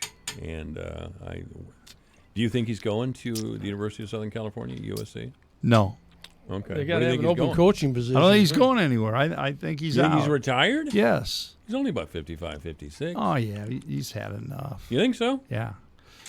I think he's got enough money? I think if USC came calling, I think he'd really look at it, because that's one of the easiest places in the world to recruit to. Everybody. I would think so. What a huge state. They got 40 million people out there just in California. They kind of dominate the state of California in recruiting. And God, those teams used to be top flight, UCLA and USC. Yeah. Who cares now? I mean, you never hear about them. Yeah, they've lost their. Well, they just, unfortunately for Southern Cal this year, they've had a ton of injuries. I think it's a little unfair. They're all over Helton, the head coach, but they have had a lot of. Were they starting the third-string quarterback? Are they really? Yeah, I think so. And they got great wide receiver. And by the way, this third-string quarterback is pretty good. Oh yeah, they're talented. Third stringer is good. Yeah, I mean, they're always talented. they have high expectations, like undefeated. But come on, they can have all the expectations that they want. I haven't seen them in any major polls or ranked high in the national polls at all. The thing that's taken the shine off of Urban Meyer, though, in my opinion, is the job that Ryan Day is doing this year with Ohio State. I mean, this Ohio State team looks so much better than the last 3 or 4 Ohio State teams that Meyer had. And defense looked much better. That's been the difference. I think it's more defense than anything. Yeah. And, they got these defensive coordinators that Day brought in. Yeah. One's from Michigan. Madison. Madison, whose son, was a great defensive end for Iowa. Madison was at Iowa for a while, and then he went to Michigan. But interesting enough, to leave Michigan and go right over to your rival, Ohio State, that's kind of an in-your-face deal, don't you think, with the Harbaugh thing and everything? Wow. Kind of, yeah. I just think Meyer's I think he's not the most likable guy in the world, Urban Meyer. He's a little arrogant. Great coach. A little arrogant, yeah. Yeah, he's intense. He doesn't do much for me as far as personality-wise. I'm not questioning his coaching. Yeah. I don't get any warm fuzzies about him. And I just don't. If what I read is true, his health issues, the severe headaches, and now he's doing the Fox deal. To me, that would be a hoot. You're not making near the money, but you don't need to make near the money. Yeah, zero pressure. You get to stay in the game, do what you like doing, being around collegiate athletics. I like him on Big Ten Network. He's interesting to listen to. Is he on the Big Ten Network? Yeah, he's on the Big Ten Network. No, I didn't know know that. Fox. He's on Fox Sports. And I think he swings. Yeah. But I've seen him on Big Ten, and he makes the two sports announcers look like they don't know what they're talking about at all. I mean, the sports announcers are going to hype everything up. They're going to hype everything up. Right. Meyer just talks plain football. There's a big difference. I have not watched him on the Big Ten. Haven't watched him on the Big Ten? No. He's hit and miss on the Big Ten. I don't know when he's ever on there. If I knew when he was on regularly, I'd watch him more, but I don't. I certainly don't. So, really, the big football teams, college football teams, are still in the East Coast or down south, Alabama. They're all down Does Dabo south. give you a big fuzzy feeling? Dabo at Clemson. Dabo swinging. I like him better than Urban. He's a little more entertaining. Right. Or he's entertaining. You want entertainment, you get Coach O from LSU. I mean, this guy's right off the movie Waterboy. He is off the movie Waterboy. Have you ever seen Waterboy? No, I have not. Have you seen it? Randy? Yeah. Oh my God, he talks just like those guys. The main character, and you never knew what he was saying. And that's the way it is with him. I can hardly understand the guy. But he's a hoot. I guess I missed that one. I think that's an Adam Sandler film, right? Yes. Yeah, I'm not a big tune in. It's pretty good. One of his better ones. But, I probably... LSU's off for good. And it's interesting because they brought a guy, I think he was from the Saints, wasn't he? And brought him in, a new offensive coordinator, totally changed the offense and said, we're going to throw the ball around the ball field and we're going to get the ball in the hands of our playmakers. And they've been fantastic. Well, interestingly, what they did, he's a co-offensive coordinator with the old offensive coordinator. Oh, is he? I didn't know they kept the old guy? They kept who's an older guy and has been there. And, forever LSU's run a very traditional offense to the fan base's dismay because they got talent coming out of their ears, So now they bring in the kid from the Saints, and they've worked very well together, so they say. And it sure appears like they are, those two co-coordinators. And, wow. And I'm telling you, Joe Burrow is terrific. Their quarterback, I'll put him up against anybody in the country. He's playing very well. He's that good. And I heard in the pregame last week that he didn't even want to play quarterback. Really? No. Coming out of high school, he wanted to be like a safety or something. He's kind of a tough kid. Yeah. I mean, and you watch him. And they said, no, you're going to play quarterback. He didn't want to, and his father, who I think was a coach, said, son, you're going to do what the coach tells you to do. And so he's playing quarterback. He was good with that then. And actually, he's in the Heisman Trophy race, huh? Yeah, I think he's one of the top candidates for the Heisman. Yeah. Him and Tia Salua or whatever, from Bama. Yeah. And you know what? Jalen Hurts. Hurts, yeah. Too. I personally would put him up in there. But I'm telling you, this Joe Burrow is really good. He was at Ohio State first, wasn't he? I don't know. Was he? Yeah, really? he's a transfer. Realize that. Okay. I mean, it's crazy. That's the key. Everybody that transfers seems to to be the top quarterbacks. Ohio State's quarterback's a transfer from Georgia, Justin Fields, and he's been phenomenal. You know. Where's this Joe guy you're talking about? I don't Joe even Burrow's at LSU. He's at LSU. Yeah. That's the team I don't pay close enough attention to. they're Whatever good. happened to Les Miles? Just there's Les The is Hatter. at Kansas. He's Where? at KU. Kansas. Go Hawks. Oh, he's okay. The Hatter's down there. He won a couple games. Has he? Yeah, he gets Texas this weekend. That won't go so well. I don't know. I mean, but he's had 2 weeks to prepare for him, so they better look out. So you're a out. big Miles fan now. Then. Oh yeah, yeah. Well, at least he has breathed some life into that just bad Their program. stadium's still empty, though. I noticed their last War game. Memorial. War Memorial. War Memorial Stadium. War Memorial. I don't think they've done anything to it, have they, since the they war? took the track out. They actually have put a bunch of money into it, but they do have plans, and they put them on hold to renovate the whole thing. And I mean, put major money into it, and then they backed it off, and I'm not sure why. But the locker rooms are spectacular. They got all the stuff like everybody else, but they need to renovate that stadium. Our friends the Cornhuskers lost last week, didn't they? Wow. You know, that has been quite interesting to listen to. That's got to be one of the most embarrassing losses that Scott Frost has ever had. Well, and, you know, it's just you're only as good as your last game. You know, it's so funny. At the beginning of this year, one of the things that we're bragging up about Nebraska on Husker Station was the fact that they brought AM, 590. They had brought in this new whole program for weights and conditioning, you know, strength and conditioning, and how they, with a year of that, now they're bigger and stronger. They'll be able to compete with the Iowas of the world who were kicking sand in their face for the last so many years, amongst others, Ohio State.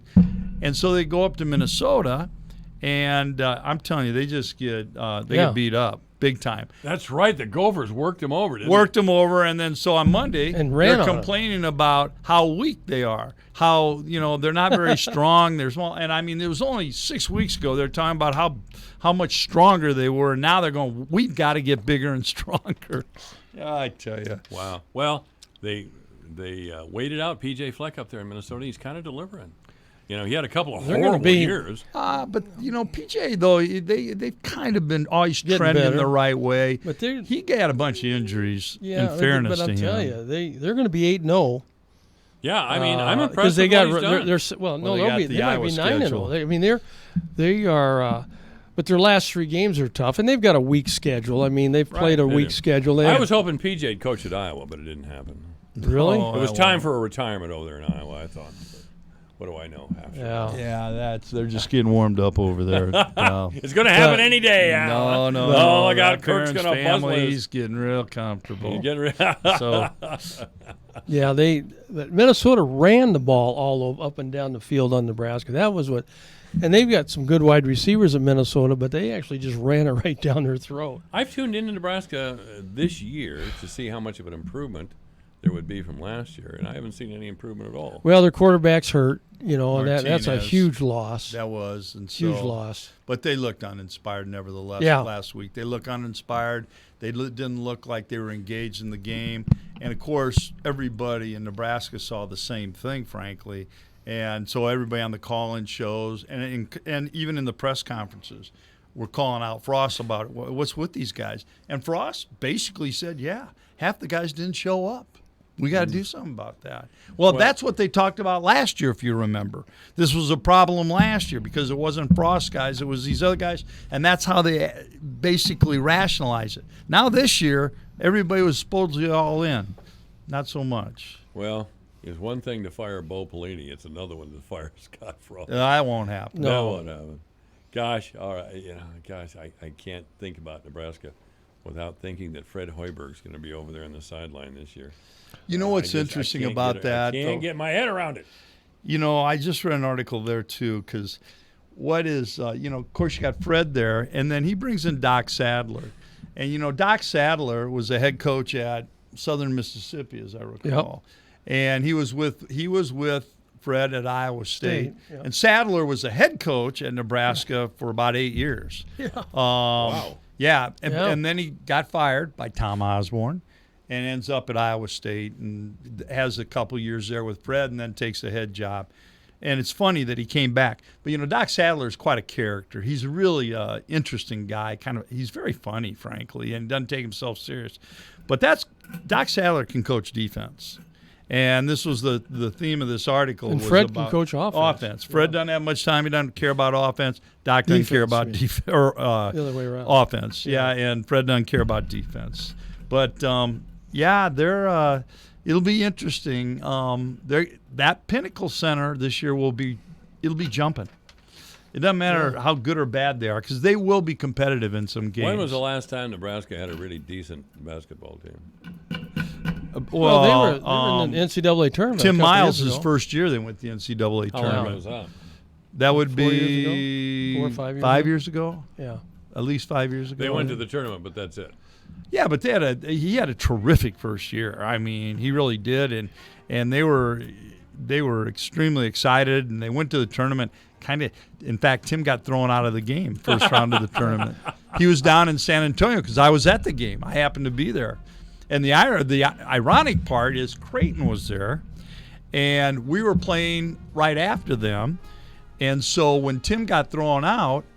He had to leave the arena, and they put him in a room with no TVs, no nothing. The Creighton coaches went down and says, Tim, come on up to our locker room, and you can watch the game and stuff. And he did. Thanks, guys. This is KVFD Fort Dodge, Iowa. There may be more bloodshed. I'm Lisa Lacera, Fox News. New clashes in northern Syria just hours after the pause in fighting was agreed to by the president of Turkey. Fox News has confirmed. President Trump did say he spoke over the phone with Turkish President Tayyip Erdogan, who assured him of a pause in fighting despite some of the facts on the ground and evidence there indicating otherwise.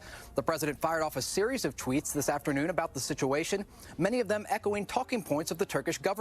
In one tweet, Trump claims to have just been informed that some European countries will take back ISIS fighters who came to Syria to join the Islamic State. In another tweet, he writes, defeat terrorism, commenting on a similar tweet by Turkish President Erdogan.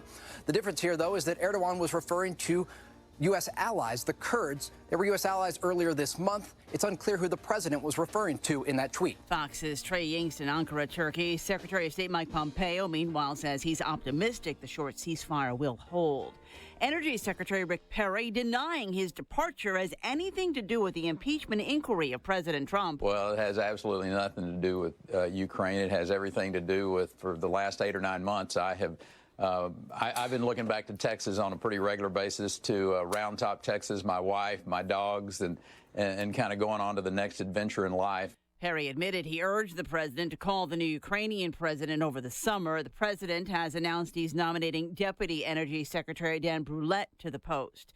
The FAA taking aim at Boeing. Chief Steve Dixon demanding an explanation from the company CEO over undisclosed instant messages between two employees over concerns about its now grounded 737 MAX jet. The content of the messages isn't known, but the FAA says they deal with communication between the company and the agency when Boeing was seeking approval for the jets. America is listening to Fox News.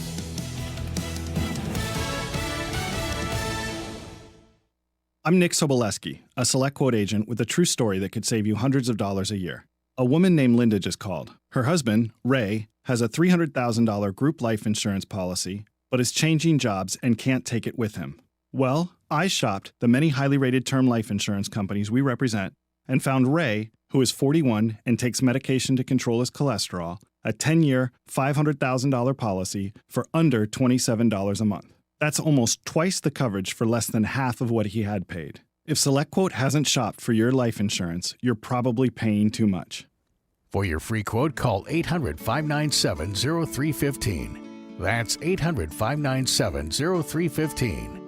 800-597-0315. Or go to SelectQuote.com. Since 1985, we shop, you save. Get full details on the example policy at SelectQuote.com/commercials. Or price could vary depending on your health, issuing company, and other factors. Not available in all states. Chicago teachers continue. Your news, your town, your station. KVFD News when it breaks. With your KVFD news update, I'm Rob Jones. The City of Fort Dodge Public Works Department has announced that the boil water advisory for the area of North 7th Street, north of the Loomis Park entrance, Miller Drive, and 28th Avenue North has now been lifted as the procedural testing has come back satisfactory. That area was placed on the advisory Tuesday as the city experienced a water main break. In sports, week number 8 of high school football action coming your way, the regular season winding down, so every game means that much more in terms of playoff implications. All 4 games are a 6:45 pregame with a 7 p.m. kickoff, and all 4 are available on our streaming platform at yourfortdodge.com. Join veteran sportscasters Mark Williamson and Brian Peters on 105.9 The Beach as they bring you the call of South Central Calhoun hosting Eagle Grove. The Titans of South Central Calhoun are undefeated and allowing under 5 points per game defensively. The Titans can win the district championship with a win tonight. Coach Brian Case says the goal for his team the remainder of the year is to put together a complete game. In the last 2 weeks of the regular season is to start playing at a high level for 4 full quarters. So we're hoping that's going to happen here tonight against Eagle Grove. On Sunday 99.7, the St. Edmund Gales are on the road at Alta Aurelia. Greg Woods will have the call of the game as the Gales are 2-5 on the year, coming off a 21-14 home loss to Ridgeview last week. Alta Aurelia is 4-3 on the year, coming off a loss at IKM Manning, 21-7.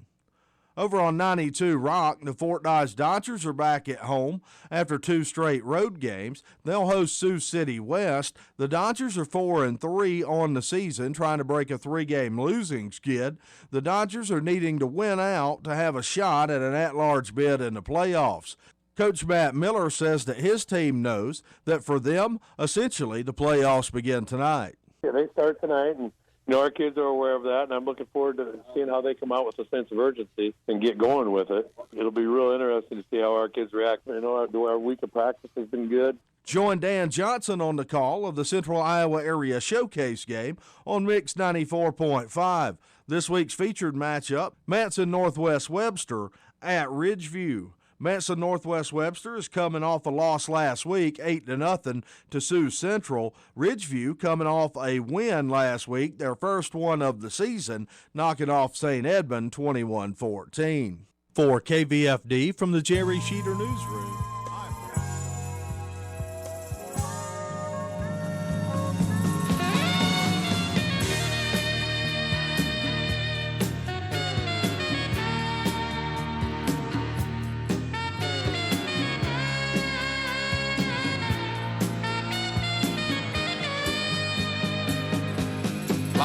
From the headquarters of Ramsey Solutions, broadcasting from the Dollar Car Rental Studios, it's the Dave Ramsey Show, where debt is dumb, cash is king, and the paid-off home mortgage has taken the place of the BMW as the status symbol of choice.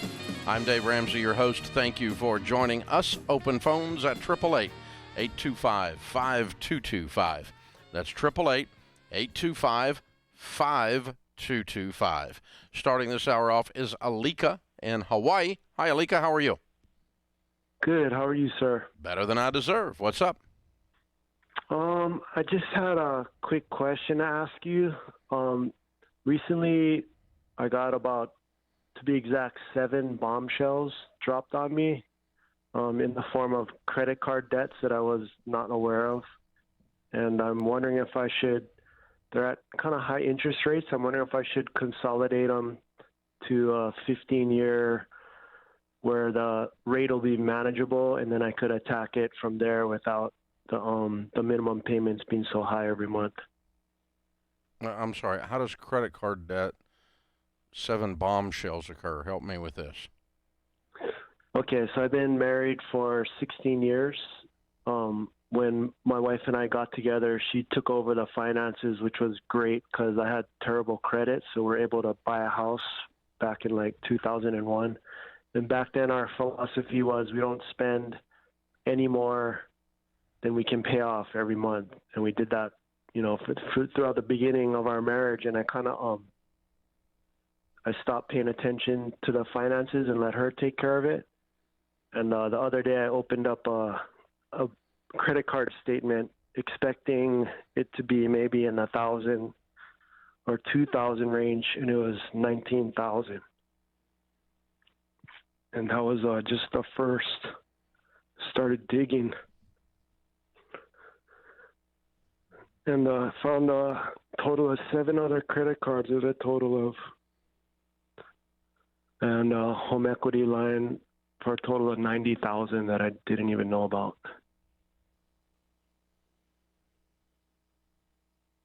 Wow. That's a pretty serious gut punch. Yeah, So, the 19,000. I'm guessing was a dinner serious that night gut was a punch. little. I'm guessing dinner that night was a little stressful. Yeah. Well, I mean, we've got 2 beautiful kids, and we didn't want to stress them too much with our adult situation. So dinner wasn't so bad. I mean, she feels terrible. She's really good at paying things on time. No, she's not. But she sucks at it. Yeah. She's really good at hiding it. Yeah. Yeah. So why was she hiding it? Why didn't she tell you? I've been asking myself that question. I would ask her. Yeah, I've asked her. She's been scared to tell me, she said. I think we've been kind of living the dream, and she didn't want to. I mean, I knew in the back of my head it wasn't really adding up, but I didn't know that's kind of why I opened the credit card statement. But I didn't know it was this bad. I guess it had been happening for a long time. What's your household income? About 130,000. Okay. All right. And how old are your kids? I got 21, 15, and 11. Okay. Are you guys in a good church by chance? No. Okay. I want you to seek out a good Christian marriage counselor, and the 2 of you go see them immediately. Because let me tell you, the statistics around discovering $90,000 worth of deception and a divorce following are very high. You have been gut punched almost in the same way as if she's had an affair. The breach of trust is very similar. It's obviously different tactical actions, but the breach of trust of her level of deception and your level of lack of involvement that allowed that deception to occur, the 2 of you both have some things to talk through. You are now involved in the money every month for the rest of your life. Do you understand? Yes, sir. Never again do you turn this over. Never And it's again. not because it's because the way you guys were doing it doesn't work, obviously. And both people in the house need to be involved in the budget. I don't mind if she executes the budget after the 2 of you agree to it, but you both need to carry the weight of the decisions because she does not have the ability to tell you or your family no. Right. And she consequently ran up these bills because she wasn't good at budgeting. She wasn't good at handling this. She wasn't good at telling people no. She wasn't good at managing the big decisions of the household by herself, and that's where all this came from. And so Right. all she did was the best she could do, but it wasn't good. And so You're she absolutely gets to right. work with you, both of you together. You don't take it over and she gets shut out now. You get to work together No. for the rest of your life. And you sit down with a marriage counselor and you talk through how this made you feel that your wife has lied to you for $90,000 worth. Because a normal human being is both hurt and pissed off when that occurs. And if you're not both of those things right now, you're not normal. Yeah, I'm pretty normal. Okay. And she's pretty condemned and ashamed and beat down and has a lot of tears if she's normal. Now that her Yeah, lies she's been and doing a deception lot have of come crying, in. Yeah, a lot of crying. Usually when the dam breaks, that's what happens because she's been carrying the weight of this lie, and it takes a lot of energy to lie at this level. And so you guys have got to work through that stuff, and this could be the best thing that ever happened.